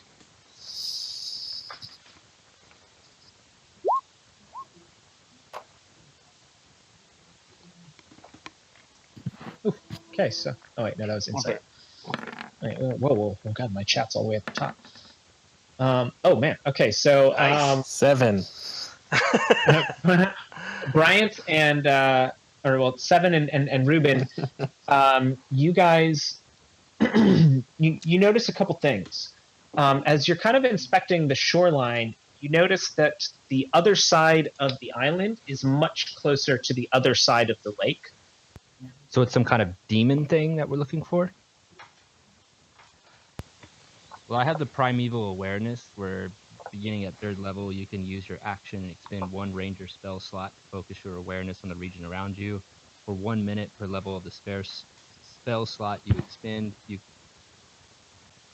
types of creatures are present within 1 mile of you, or within up to 6 miles if you are in your favored terrain. Holy shit! Dragons, elementals, fays, fiends, and undead. Do you have to feature reveal the creature's location or number? That's fucking OP. Do you have to? Holy shit! Okay, so do you have to choose a type, or does it reveal all the different types of creatures that are around? So that's interesting. Interesting as GM for fuck. Yeah, Well, no. It's great. I think that's amazing. I don't know whether it's one type. It's unclear if it's one type of thing or if you just know that there is an aberration, a giant. All the different. Do you know if it's all of those things? Yeah, it's all of them, Carlos. So for 1 minute, shit. Okay. You sense whether these types are present. So it's yes or no. And then generally, yeah, it doesn't tell me where they are. Yeah. Yeah. So, but you would just know whether. So I just have to look up some things. So there is definitely an aberration in your vicinity. There is. So let's see. Yep, that's it. That's all we know is an aberration. Yeah, because celestials, dragons, elementals, fae, fiends, and undead. Yep. And then All right. So, what are you guys doing? Any spells? Let's keep following the knights. Keep heading on in. Is that the consensus? Yeah, let's keep on take a look at trucking. the island, and I'm like later. Yeah, we'll get back there. Yeah, we got. I do the I'm watching you symbol. I'm with watching my you, fingers. Eileen. All right.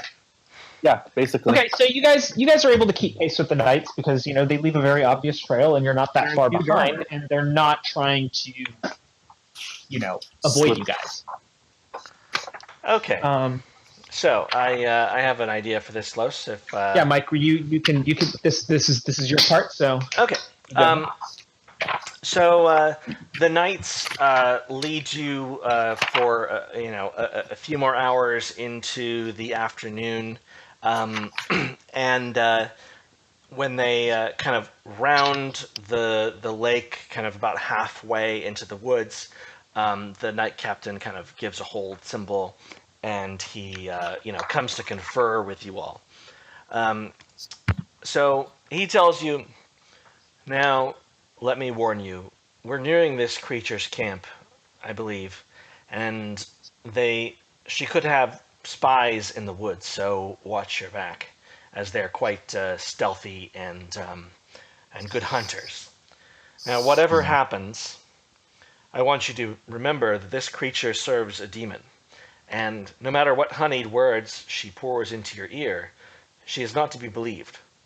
She is a temptress, and she will attempt to sway any weak hearts. And I want all of you to commit to me now that you will not be swayed by this witch. Totes. Deal. Totes. Yep.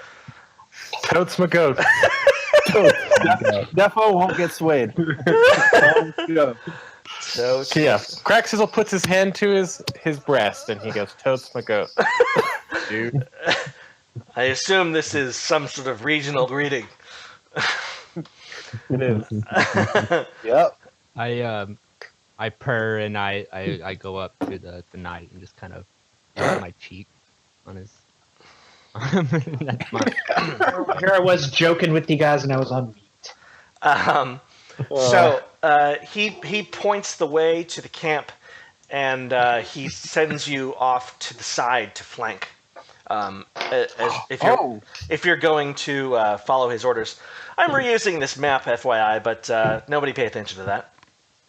So So the knights stay in a group here, kind of down towards the bottom left, and you all are up in the top left, and he told you to flank.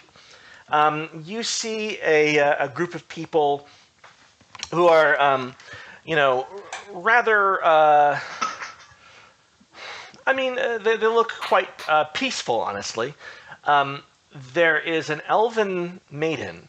There's really no better word for her presiding over this. She's, decked in fine jewelry and This one, Mike? yeah, and a clean, very clean face, very well washed and kept, and all of her people, her fellow elves and humans are working around her, and they all seem quite content to do so.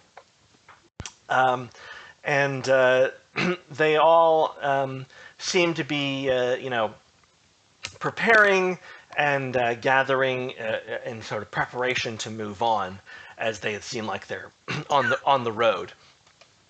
Can everybody roll perception real quick? Like, I'll chat with you what this is. Okay. So we got Ruben. Ruben is the only one who would have. Ruben. Okay. Really. So Ruben kind of crossed the rocks and what have you. Let me see where your sight lines are here. So perhaps as you guys get a little further in, there we go. So as you get a little further in, you spot across the way an older-looking man in sort of a worn work apron and dusty clothes that resembles the blacksmith's daughter in the shape of her nose and her eyes. And he is there working amongst these people just as happy as can be. False. He's been bewitched. He's either been bewitched or replaced. Ensorcelled. He can't move himself around the board.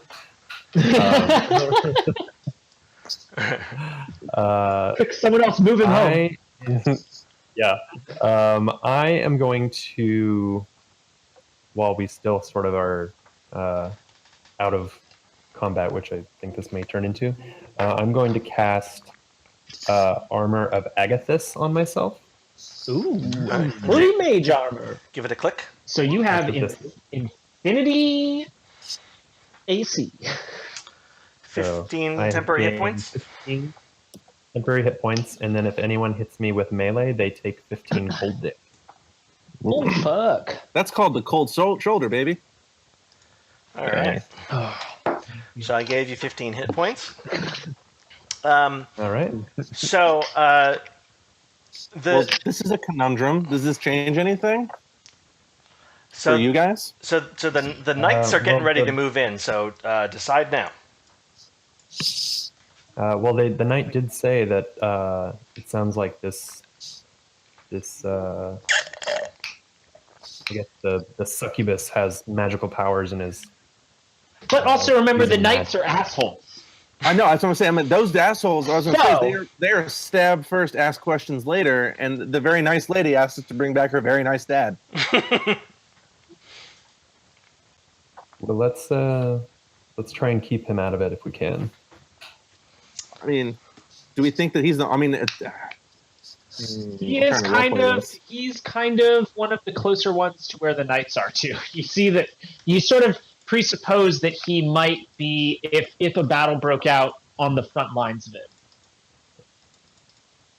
We'll say to Sir Hedrin. He's far away. Hedrin?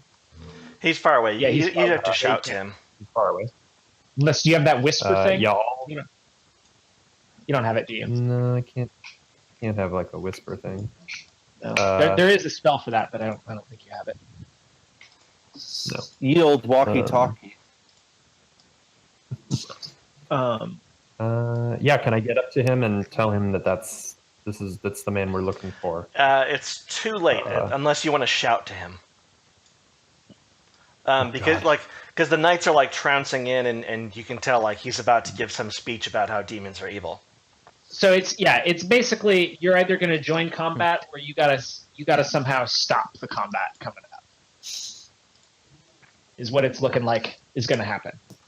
So, if you are going to stop it, what do you do to stop it? Or if you're going to join combat, what are you going to do? And roll initiative. How far away from the blacksmith is he? So you can see on the map. Well, can he? Oh. They might have bad line of sight. No. I don't. Yeah. Yeah. So the knight is the blacksmith is down over here. See that ping? So they're over there. The blacksmith.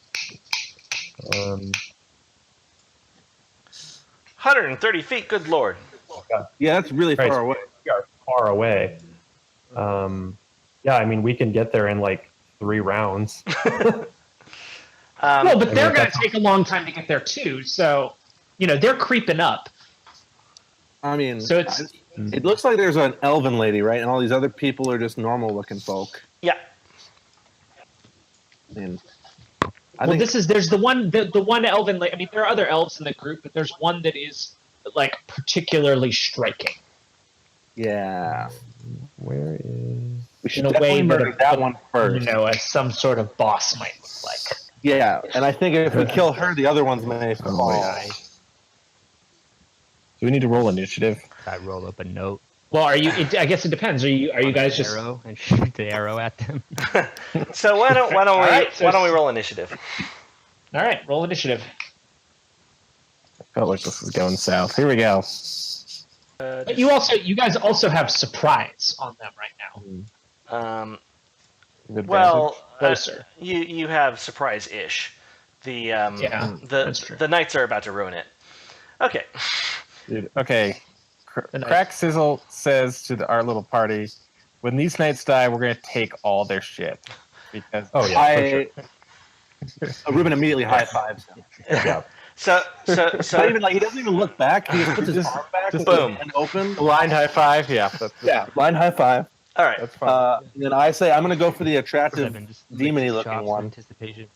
Yeah. So the captain of the knights, he shouts from across the field, "Die, evil demon witch!" and alerts everyone to your presence. To their presence, not ours. To their presence.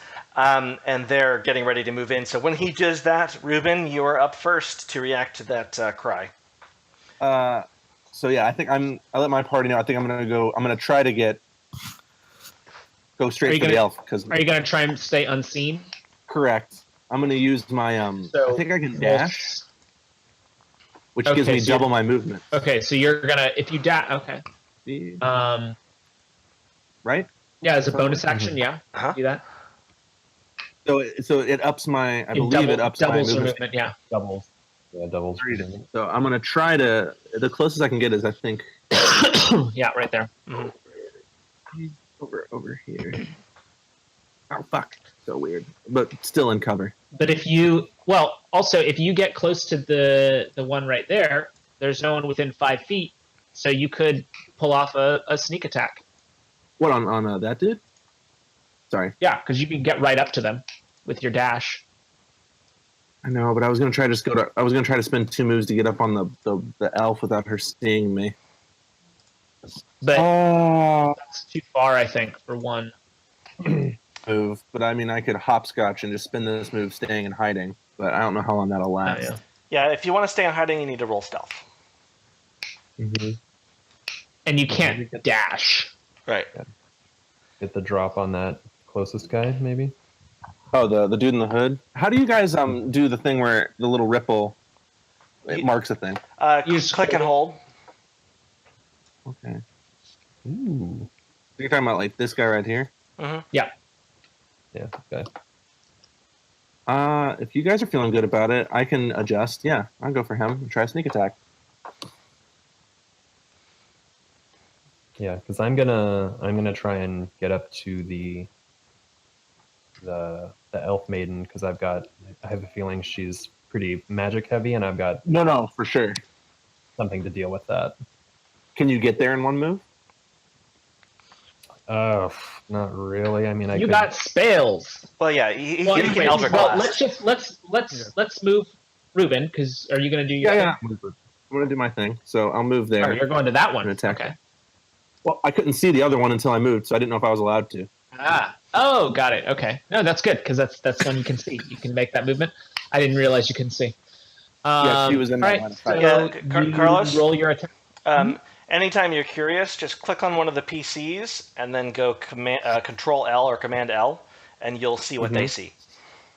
Oh, cool. Okay, great. That's horrible.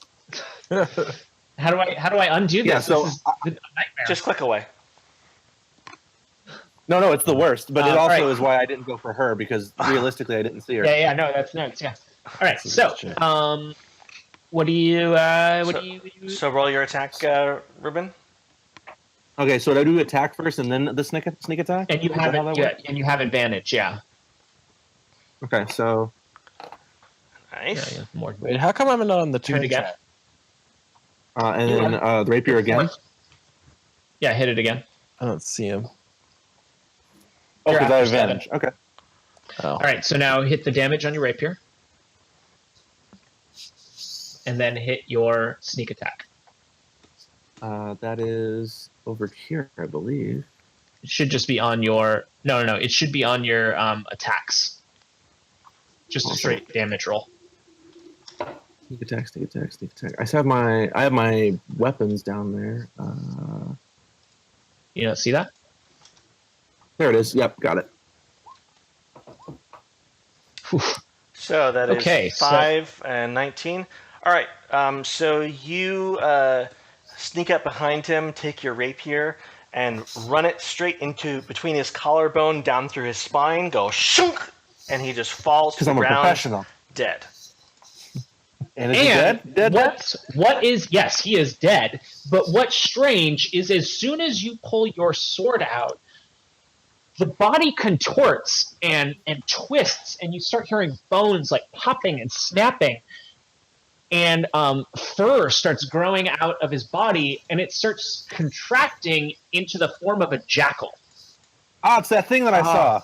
And I didn't know what it there's was. just a dead jackal, a dead dog-like creature at your feet. And everyone is very surprised.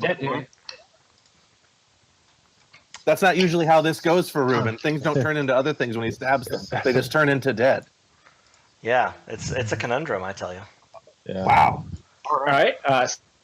Okay, so Sir Heron, he is going to balls to the wall in here. So he's got 30. Wait. Oh yeah, it's Sir Heron. Oops. Let's see.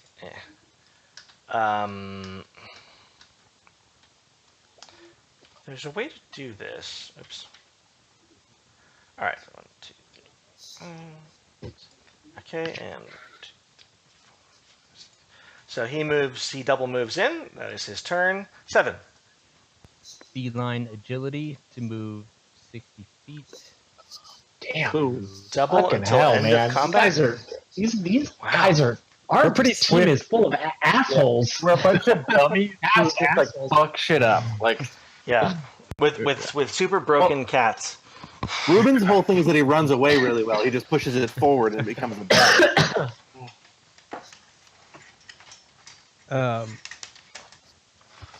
So I still don't see the black right from where I am, but these other things that I can see right now, I see like 4 things. The elf chick. 7. You should be able to see him. This old-looking dude down here. Yeah, he's at the far end. If you scroll down, Directly south of you. he's actually on the same plane as you. Oh, okay. I see. The material plane. Oh. So yeah, all I these will label him as blacksmith. How about that? 4 things that I can't see are enemies, right? They're not. Yeah. All right. So I'm going to. I will attack.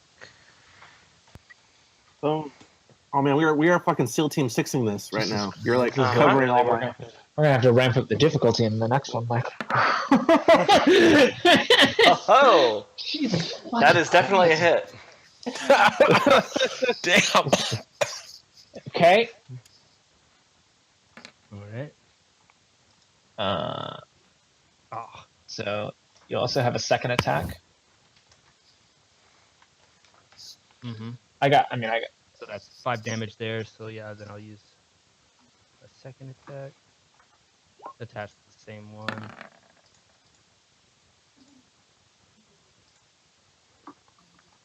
I assume that hits. Yeah. Oh yeah. Mm-hmm. Oops. Jesus Christ. All right. That Mike. That definitely yes. So what does that look like from where I'm standing? Wait, why is there another elf lady? Oops. She's duplicating. That's magic. Sorry. So well, I'll just. So Brian, you get a double headshot.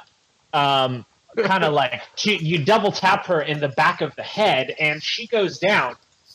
But unlike Her eyeballs the pop out the other side. Oh, They're really gross. definitely pop out the other side.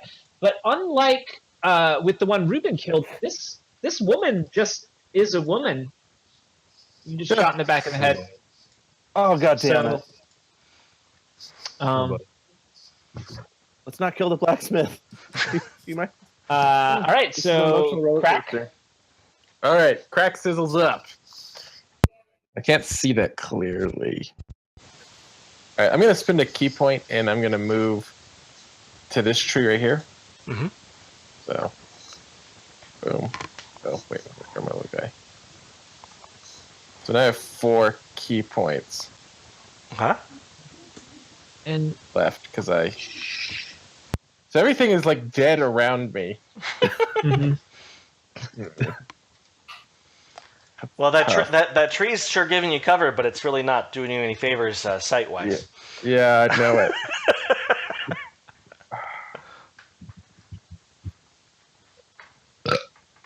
I'm gonna peek around the wall. Oh, hey. All right. Can I throw a dart at this chick? I could hop out and go like, Baka! Only if you make that noise. Yeah. Waka! Yeah, you're welcome to give that a shot. All right. All right. Sure, I don't have any cool abilities. Oh, I do. I get +2 accuracy around when making a take. And increased damage of ranged attacks with a bonus action. Yeah, so you can use your... Though I think you already used your bonus action to double move. Okay. Boom. Oh, Oh, fuck. yeah, that's a hit. I drill this chick with a dart. which one? He's attacking the maiden. Maiden. Oh, okay. How much did you do? I didn't see. It's only D4. Clickford, yeah. Yeah. Click. It's like 25. Jesus. Okay, so she definitely you stick her with your dart, and how much damage do you? Click the word dart there in your attack in the chat. There we go. 5. 5. Okay, I rolled a natural 1. Damn it. I got it. I was super accurate, but I wasn't very strong. Well, darts aren't that strong to begin with. Okay, Gwen is up. All right, I am going to move to here. Here, all right. As a bonus action, I am going to put my Hexblade Curse on the maiden. Okay. What does that do? Click it. Oh. Gee. Okay. Oh shit. Okay. And then I'm going to cast Eldritch Blast. Okay. Wait. So how do you do both? It's a bonus action. Oh, bonus action. Yeah. Bonus. Yep. So I'm going to cast Eldritch Blast, and I get 2 beams of that. So I'll roll. Well, you have to hit. You have to roll for attack, right? Yeah. Uh-huh. And wait. What's the range on that? Yep. 'Cause you're It's far. super far. 120. Yeah, it's super Oh, it is? far. Oh. 100. Yeah. It's Bring like it. 10 so football fields. First, yeah. I know how that football is played. my first one goes, and I assume hits. It does. Okay, 17 is a hit. Okay. And god damn, that's it?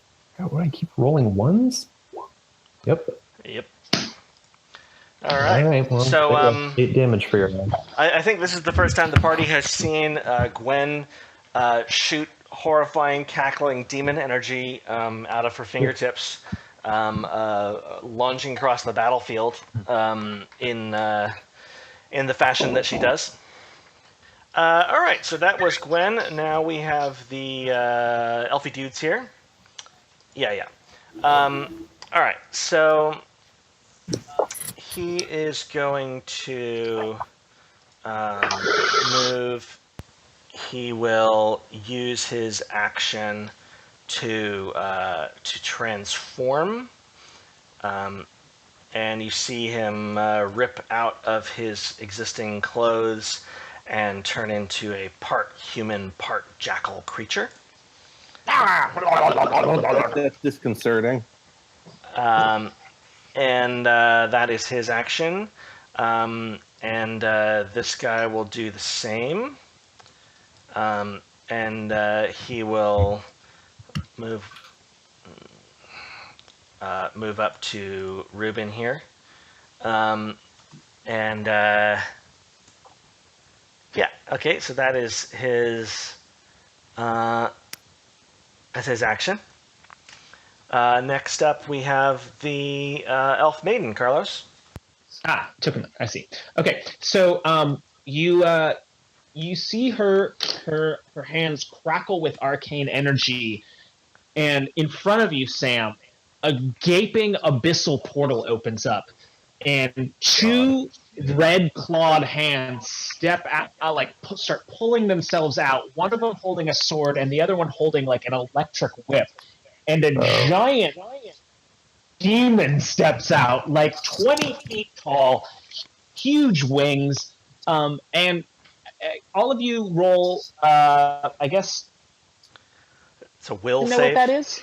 Will save. No. To know what it is. Arcana. Arcana.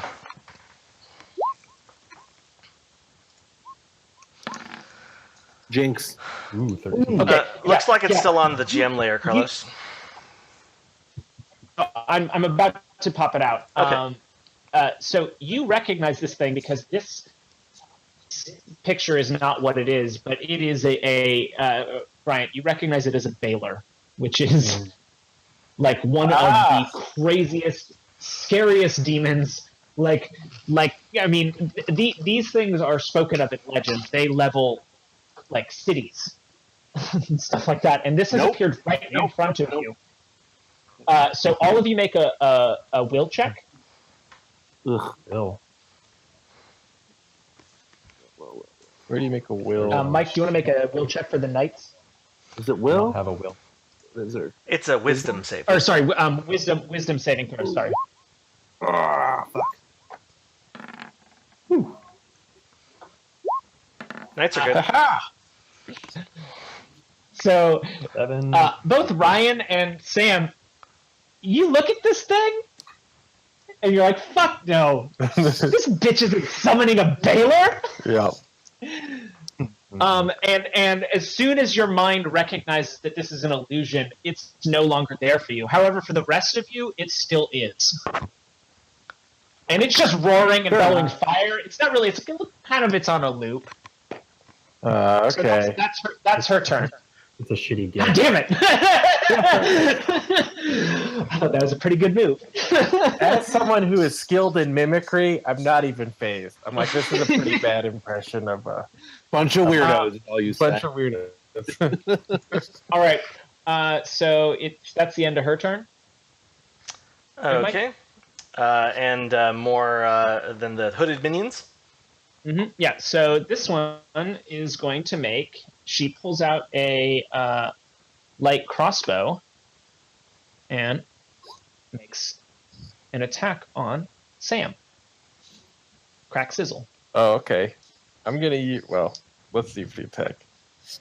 Is she shooting through the baler? 19. I'm used to. No, she has line of sight. Okay. Okay. So what does that do? Click on it in your. Yep. Nice. So I have to. I do. So I do roll damage on that. Then. Yes. Because you have to reduce the damage. So okay. So 3 piercing. So now you roll. He auto gets it. Because he adds his dex mod plus his monk level, so he catches it. Yeah. So I just snatch it if from you the would take air, 0 damage, you can catch and throw it. Yeah. I'm like, fuck you guys. As a reaction. Okay. As a reaction, Are you going to throw it back? I'm going to throw it at the maiden. Okay. So roll it Okay. roll it as a dart attack. All right. Just like what's that movie? Princess Mononoke, where he just like catches the arrow, he just tosses it back. Oh, I don't know. That hits the maiden. Oh wait, no, Right. wait, does it? Yep. Do you? Okay, I closed her window accidentally. If you click on any of the tokens, Carlos, the blue number is their AC. Oh, got it. Okay. All right. So she takes 5 damage. I got that. All right. All right. It sticks into her, and she, looks at the dart disapprovingly. Okay, but as she does, her form starts to warp too. But this is different than the jackal-headed people. She starts kind of like distending and growing, and this elf maiden is no longer a maiden, but rather this woman with a God, I can't get rid of the elf maiden, Mike. Okay. She's gone. Oh, am I still on the GM there? That's why. You did it! Poof. Boom. With a lion, the bottom half of a lion, and she's holding this kind of like this dagger that drips with green ichor, and she looks. Oh, this is. Oh, by the way, when you threw that dart, Arrow right through this thing, poofed away because you threw it right through the baler. Oh, nice. But yeah, so you guys are facing a Lamia. Ooh. She lands. I couldn't tell if she moved or not. I think Or she she's just got bigger. right there. Oops. Yeah. Tax. I just want to make sure. And she rolls initiative 6 times. I was clicking the wrong button. He really wants initiative. All right, so who's next? All right. So top of the round, Ruben. Oh, is it me Yeah, now? now we're in round 2. Okay. For some reason, we skipped the knights, so I'm going to move them forward. There we go. Ta-da. Well, that's the thing. Like I see the lead knight, and then I see Gwen again, and then I see another knight on the turn order. Yeah, you guys are gonna take care of business before the knights even get in here. Good. So is it my turn, or are the knights doing a thing now? It's your turn. No, it's your turn. Okay. I think I have to attack this jackal here, otherwise he gets an attack of opportunity on me. Correct? Correct. Yeah, if you want to He's move. touching my- Yeah. Unless you use some of your roguey But powers. you also get a sneak attack on it. I do. It's true. In terms of my powers, though, I have disengage. Is disengage a way to get out of that? Yeah, but Yes. it takes your attack action to disengage. No, it takes his bonus action. Oh, He's a because he rogue. has roguiness. Yes, correct. I mean, so the decision Matthew's trying to make now is if you should bother with this blacksmith or just try to stab this giant demon lady. Or this point. you could probably down that jackalware right in front of you in just one stabby stab. I mean, for sure, but there's no glory in a jackal when he can murder a fucking demon. Yeah. I would shout. Keiko shouts, "Control the mob!" What are the mobs? Yeah, You're sending the rogue to do crowd control. Yeah. Wrong. I'm a You're well, so kind of good. just I shout that. No, I'll stab him. I'll stab him first, and then I might move after Alright. that. So, Yeah, you can do that. do I need to declare my sneak attack? I do the rapier. No, first? just you. Boop! Critical. He pops. The jackal just explodes. Just he pops. Do I cleft his head from his shoulders? I like the sound of that. I mean, So, yeah, you slice stabbed, that you guy. stabbed him with your rapier so hard that roll your damage. You might have done that. Okay. So with the sneak attack and critical, you punched through this thing with your rapier, like a hole in it with your rapier, like a fist-size hole, like the size of your palm. Yeah. Okay. My sword gets kind of stuck in there, and I got to kind of take it out, and there's gore on it. No, Ugh. it is a perfect entrance and exit because you criticaled. It's perfect. It's just Okay. beautiful. Great. It's very swashbucklish. Perfect. I sort of flick the shit off then. All right. See if I can move. The other problem is I don't have a lot of great line of sight on things, so it might be worth just moving towards the blacksmith Well, just to I feel like, are these blocking your line of sight? The corpses? They shouldn't be. Well, no, there's just a big black. Please hold. My bad. Oh, okay. That makes way more sense. Corpses shouldn't block your line of sight. Those were from the tents that I moved, and I forgot to move the sight blocking thing. Oh. Okay, yeah, because I'm like, I don't know what half this battlefield is doing. Yeah, I don't know what's going on either. All right, it's on, y'all. So I can handle these ads, I suppose. Well, where are you gonna go? So because you got your movement. I know. I'm thinking there maybe. You And can I can't attack again, right? no, but you can kind of hunker behind this log for partial cover. Great. That's what I'm gonna do. So you're gonna leap over Reuben leaps over the jackalware's body and slides behind this log, taking cover. Mm-hmm. Exactly. So who's next? All right, so now it is the Night Master himself. All right, so he is going to. All right, so he'll run in, and as he does, he'll fire his crossbow at this jackal. And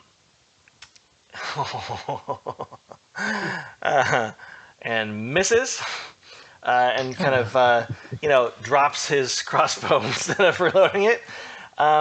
And he will give leadership. He sees Reuben. Yeah, okay. So yeah, he'll give his leadership to you. He says, he points to the creatures that are kind of next to the jackalware and in front of you, and he tells you that me and my knights are with you.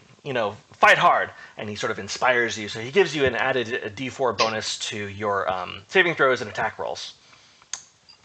Oh, cool. For a minute? 1 minute. For 1 minute, which is like a whole 6 fight. rounds. Yeah, pretty much. Yeah, that's his turn. 7. Gwen. Oh, 7, yeah. Right. Oh, No, it's 7. okay. 7 crack and then you. Sorry, I was scrolled down on the list. So you get +4. Reuben? Sensational. Do I have to remember that, or is that now like entered into my shit? We need to remember that. Okay, I'll just write down. I'm going to stay where I am. Continue my ranged awesomeness. And has damage already been done? Lion lady. Yeah. Yeah, so you can use Colossus Slayer. Okay. And so I'll take a shot at her. Oof, yep.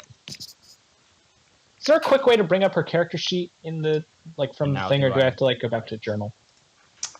You have to go back to journal. Okay. Oh, And then so I would just click longbow +1, and then also then click. Yeah. So click longbow +1 for damage, and then click Colossus Slayer.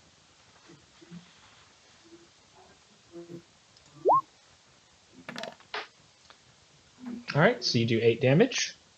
So it does 8 damage. Right. How does she look? Does she look annoyed or is she bleeding? She's bleeding, but She's annoyed. She's annoyed. Yeah. Am I bothered? Yes, I am bothered.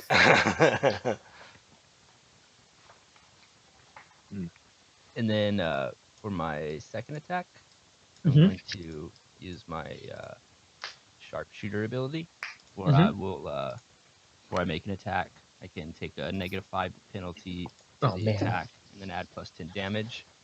Jesus. Okay. So I'm gonna take this shot, and I'm just gonna I let out like a real row because I'm taking a super. I'm going for a shot right between her eyes. Oh, and you miss it. Oh, Just man, it I is just just completely it missed. whizzes by her head, just lands in the tree over here. Just not happening. Sorry, Bryant. It was That's a good move.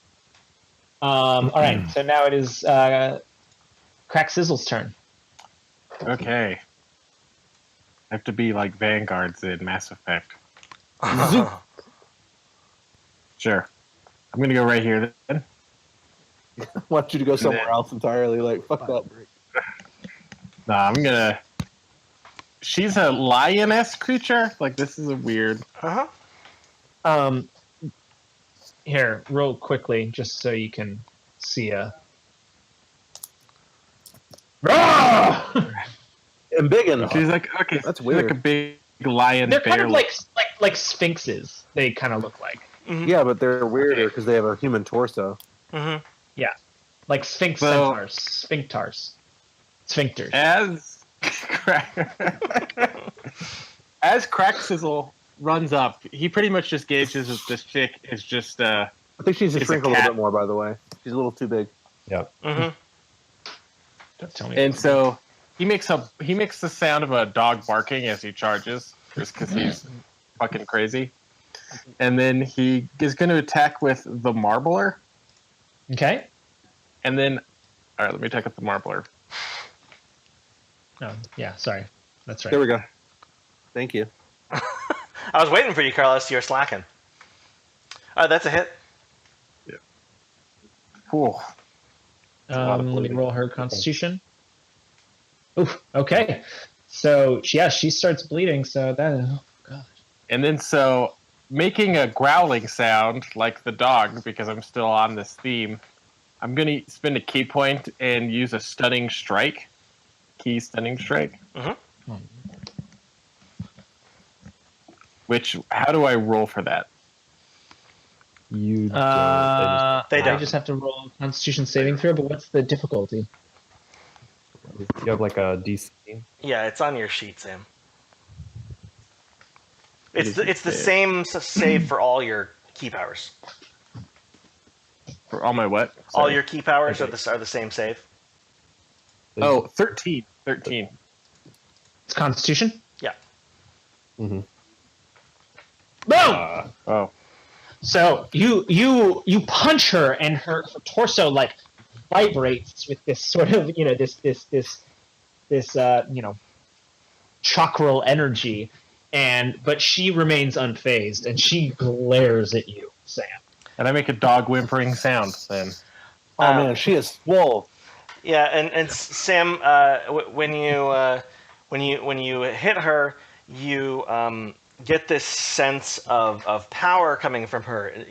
Not only is she connected to this demon, but she is an immortal creature, and potentially very old. Well, that's Ask her about her age, Crack. Don't do it. It'll make it worse. So it's now Gwen's turn. That is correct. Mm-hmm. No, I guess I'm just going to dash to here, Okay. and that's my turn. Okay. So now it's night. Oop, shit. Oh no. I skip the night. So All right, I got it. they're just gonna move. They're just move forward, right? Yeah, let's see. Can I they? hate these knights. They're not doing anything for us. All right. Well, they'll. I think they can. They can. Here. Well, actually, you know what? We got. Oh shit! I just trashed them. How do I put them back on the train? It doesn't matter. I know it. Turn. There we Jack go. aware. Night. So the four of them pull out crossbows, and the first one aims for that jackalware. What did he do? Whoa, 21. Oh man, I should have called dibs. Right. So he does 3 damage. Mike, can you reflect that on the jackalware? Yep. The next one fires a heavy crossbow at the jackalware, and oh man, it jams. It jams. So he hits without a crossbow. The next one shoots at the Loses a blacksmith. finger. Oh no! What? Oh, he definitely hits.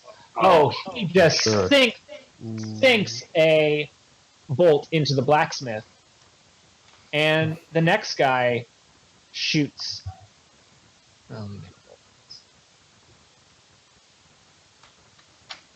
This motherfucker. Oh my gosh! The jackalware. He doesn't hit. All right, so knights are done. All right. After the knights.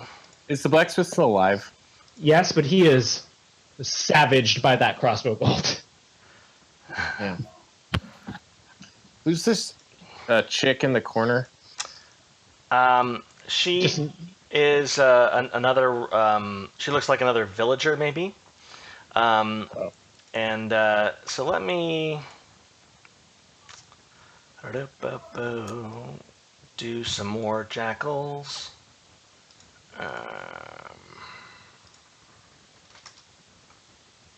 Whoops. Yeah, I was gonna say he got shot. Did anything change about him as he got shot and savaged by this crossbow bolt?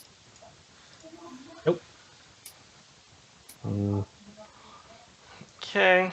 okay. So jackalware's turn. All right. So they are going to. Let's see. Runs up to Ruben. Yeah, he does. Okay. Like, So, do you have it open? You want to make an attack on him? yeah. There. You don't have to if you don't want to.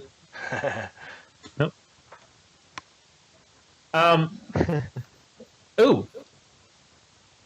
Okay. So. I don't see any Actually, damage sorry. yet.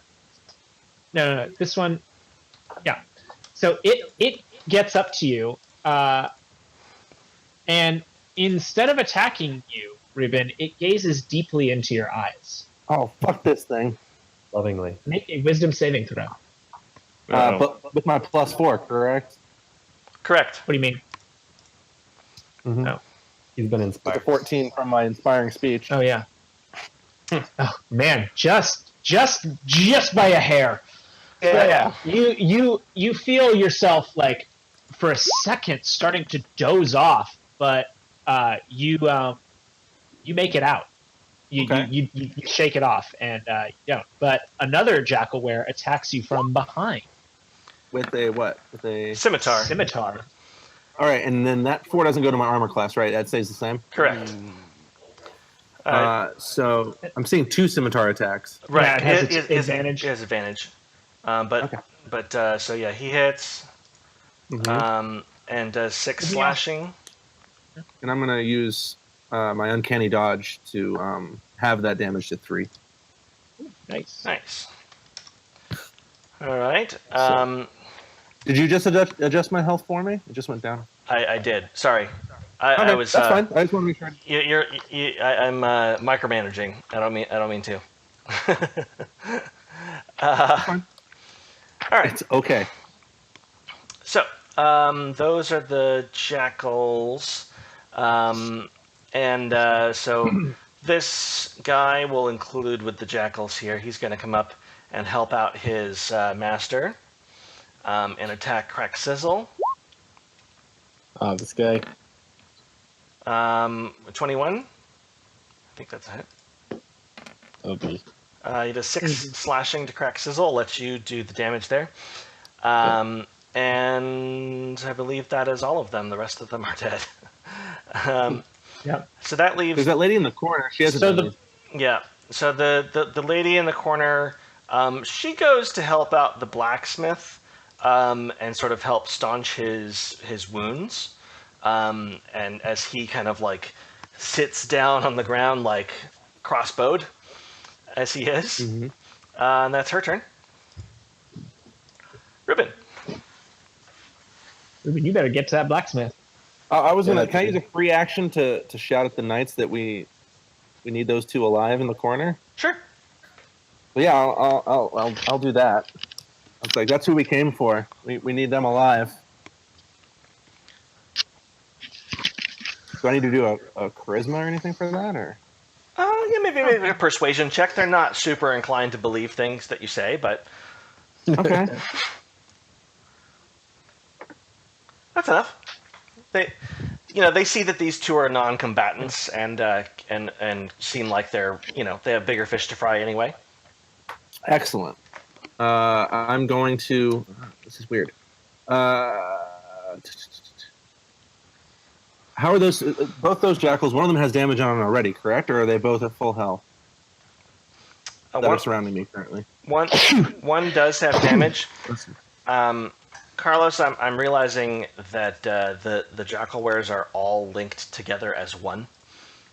That's not great. That sounds terrible. So I'm gonna unlink a few here. So which one are you going to attack, Matthew? One that had damage on it, which I think was the bottom one. The correct? bottom one, that is correct. And I can sneak attack on that one, right? Come on, no one? Alright. Dog bottom? Damn it. Oof. Oh. But I'm gonna. Matthew, that's a natural one, isn't it? Yeah. So Is that what a red means? Yeah. yeah, you swing and a miss and drop your rapier about on the other side of the log. So you're going to have to move over here to recover it. And I will use my movement to do that. But it was a very stylish drop. It flew into the air and landed face down in the ground. So Well, I was going to say that the blade went in, but it was very stylish. I think it's still in the ground, point in, just kind of. Yeah, that's what I'm saying. It was. Yeah. Okay. I'm trying to figure out if I can use any of my special powers. So that was my action. You can bonus action it was not- disengage. Which will then move me without an attack of opportunity, correct? Correct. And I can just hop over here. Yeah, it's difficult terrain, but no to my big deal. sword. Yeah, I'll do it. All right, so you got your sword back. Man, you're just like full of embarrassment this game. Like all your cool swashbuckling is ending up just like. Not necessarily. I did stab someone so hard that it was. Punch through a jackalware's body. Yeah. But I grab my sword and I kind of wave it, and I'm like, "Aha! Now we'll really. I'm gonna go with one hand behind my back." Do you want to move any further, Ruben? Can I? Am I allowed to do so? Yes. Okay. So you moved, 10, 15 That was feet. 10 feet. 10 feet. 15 So you feet. can. Yeah, you can do. How are you guys feeling good about the lion witch over there, or do you want to stick with these guys, or do you need some help? I feel pretty good about the lion witch because we have little Puss in Boots in the back over here, raining down hell. And does this in D&D, does it work like if this knight moves up and we're on either side of the jackalware, do we get advantage? Yes. Okay. Oh, okay. So Yeah, if you flank an enemy, you have advantage.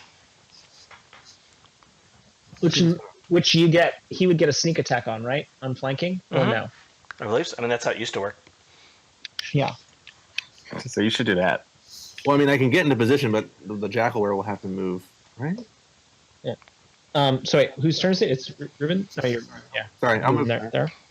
Okay. Now it is the knight.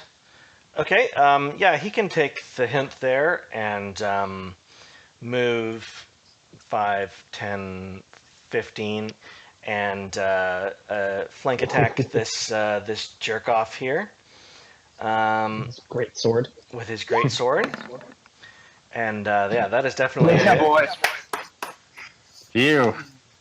Okay. So he does 7 slashing to the. I got it. Okay. And then he attacks a second time. I guess he'll finish this guy off since he's got advantage still.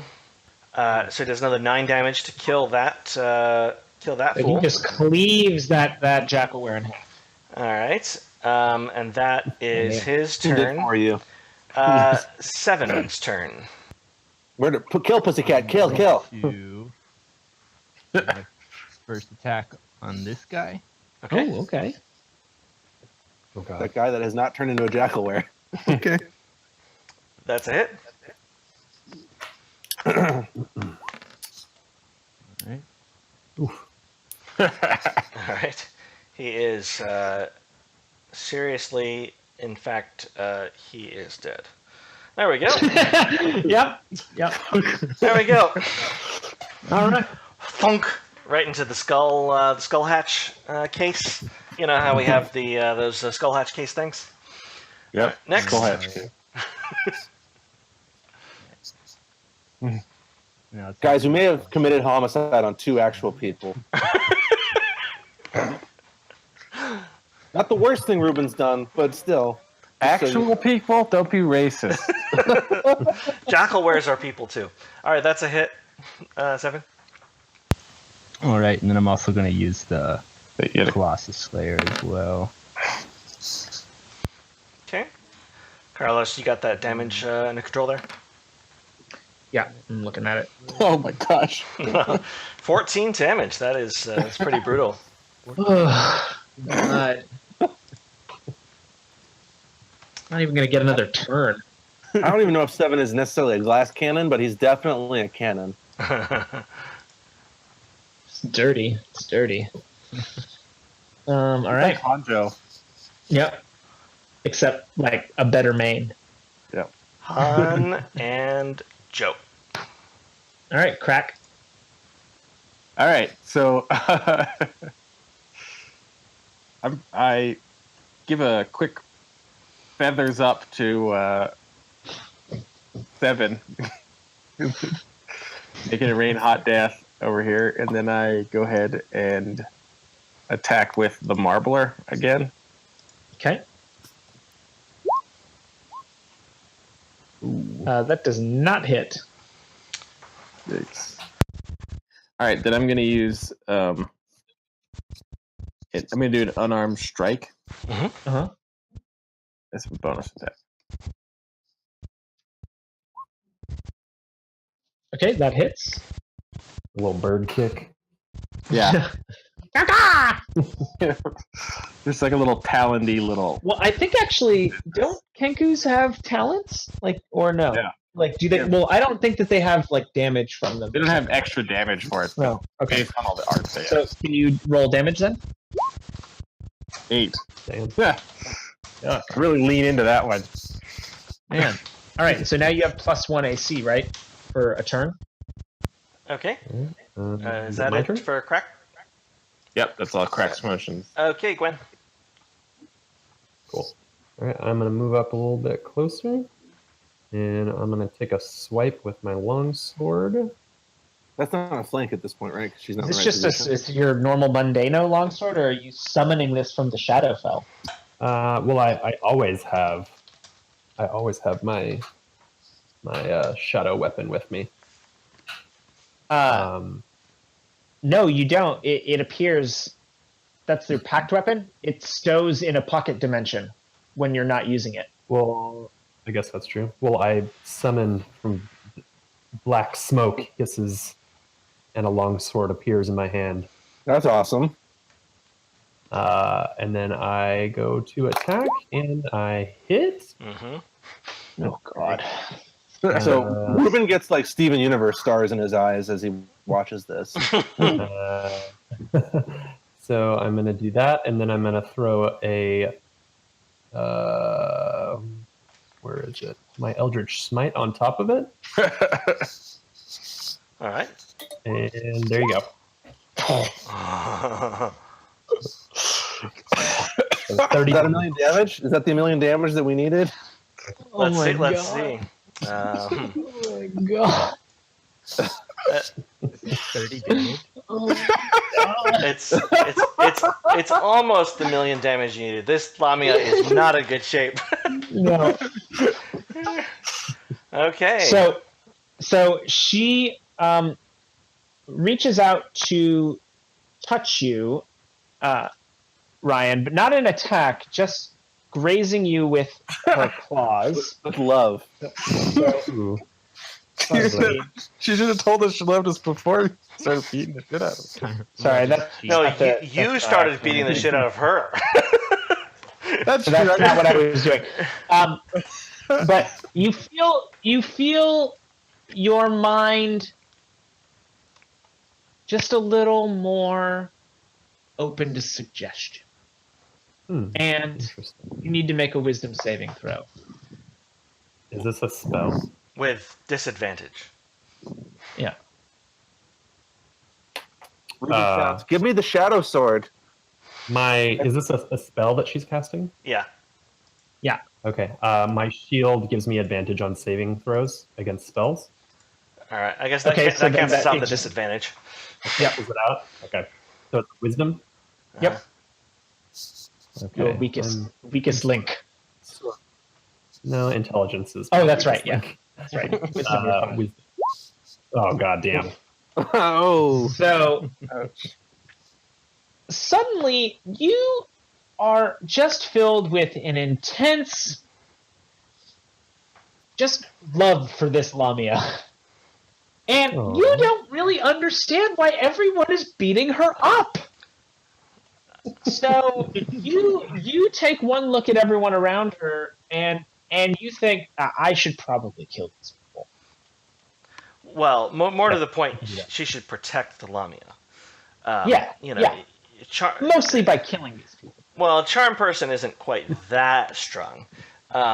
You know, it won't let you kill. It won't make you kill your friends. Dominate, yeah. Yeah. But you at least you're ready to stop anyone else from hurting her. Mm-hmm, yeah. To the degree that you can, Cool. and then Lamia should make tracks, Carlos. Yeah. Lamia's gonna try and run. So I guess Sam, you get an attack of opportunity on it.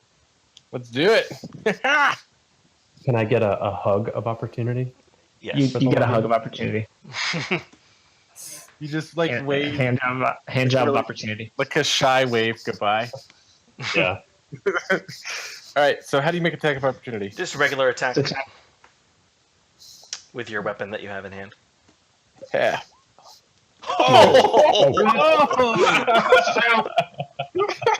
As she's running, The marbler. you leap up and cleave her head from her body in such a fine cut that it just takes even a couple seconds for it to start bleeding. It's just the body still thinks it's there. And the head rolls off, and the rest of her just slumps over, and you can hear a jangling from her pockets. Oh no. I want some of that shit. All right. I have sleight of hand. I'm gonna. Yeah. The knights polish off the last jackalware, and combat is complete.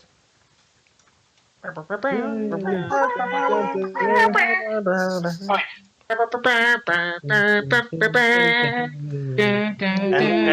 Gwen is left being like, "No!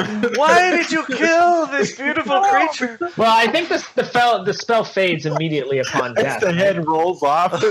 I know it's just like a 2-second reaction, and then she's over it. So the first thing that Sir Heron does is he moves over here and he picks up the Lamia's head and a pouch of gold off his belt and throws it to Gwen. Mike?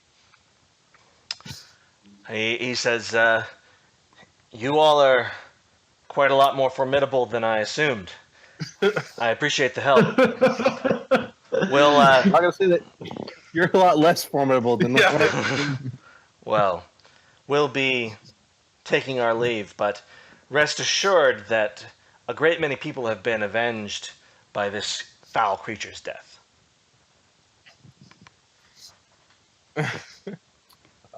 Would you be able to take? Because it seems like 2 innocents may have gotten caught in the crossfire. Definitely Would you be only able 2. It was not 4. It was only 2.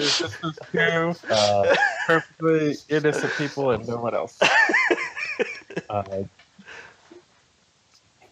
Would you be able to escort the 2 villagers that survived? Would you be able to escort them back to the town? Yes, provided they can prove themselves to be no longer enchanted and not corrupted by this evil, we will return them to their homes.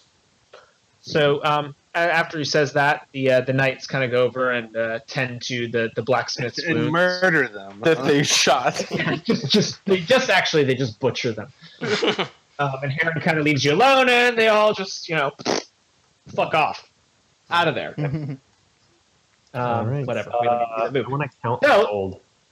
Okay, so you look at that thing, and it is as promised, 200 gold pieces. Okay. Sensation. So you can divide that up, or however you want to do it. I mean, Yeah. I So killed many jackal. or I mean, I don't know if you guys want to like record a community pool somewhere. It is sort of like, the need before Potions grateful, and shit. or I don't know, but maybe you need to sort of negotiate that as characters. I mean, Well, so in any case, are you guys gonna? What are you gonna check out? What are you doing? yeah, I'm already looting the corpse. Okay, We're already so let's. taking So as you loot her body, you find a number of like gold and silver bangles. The silver bangles, it's just a bunch of sort of, they're really ornate and beautiful, and there's about five bangles, and a closer estimation they would be worth about 200 gold or silver apiece. And you find 4 similarly styled golden bangles worth 200 gold apiece. And in addition, you find a potion. It is transparent liquid, and inside of it, like a large fingernail. Weird. You guys can roll Arcana. 5. None of you. Actually, no. Ryan, you recognize this thing as it's a potion of hill giant strength. So it makes your strength 21 for 1 hour. Oh wow. Wait. There's no sign of our shit. There is not. Came here for. There is nothing. We gotta go back to there the any island. Yeah. How far away from that island are we? Not too far. You're Are we 1,000 feet away from it? no. You're about a couple miles from. Does it look like they were doing anything here other than just hanging out? They were on the move, so this was like a short-term camp that they were setting up, but they were moving. But there's no point. Did save those 2 civilians. They'll have good stuff to tell us next time. Well, also there are corpses of 4 jackal wares, Looting those. right? Mm-hmm. Definitely. Okay, so hold up. What are their challenge rating? 1/2. So let me. I mean, I call dibs on the ones I'm ready to go. They were each armed with a janky ass scimitar. If you want those, but Yeah. otherwise they don't have any particularly good gear. Okay, so between the jackal wares, you find 13 silver. Yeah. Cool. Yeah, real exciting. Those guys. Mm-hmm. Ah, silver, says Ruben as he shoves 13 silver coins into his purse. So you guys think that you could get back to the island, before nightfall, but you'd be pushing it a little bit, so we'll probably get into that tomorrow. Sweet guys. Well, good game, everybody. Yeah. Thanks. Thanks. All right, later. Thanks, guys. Adios.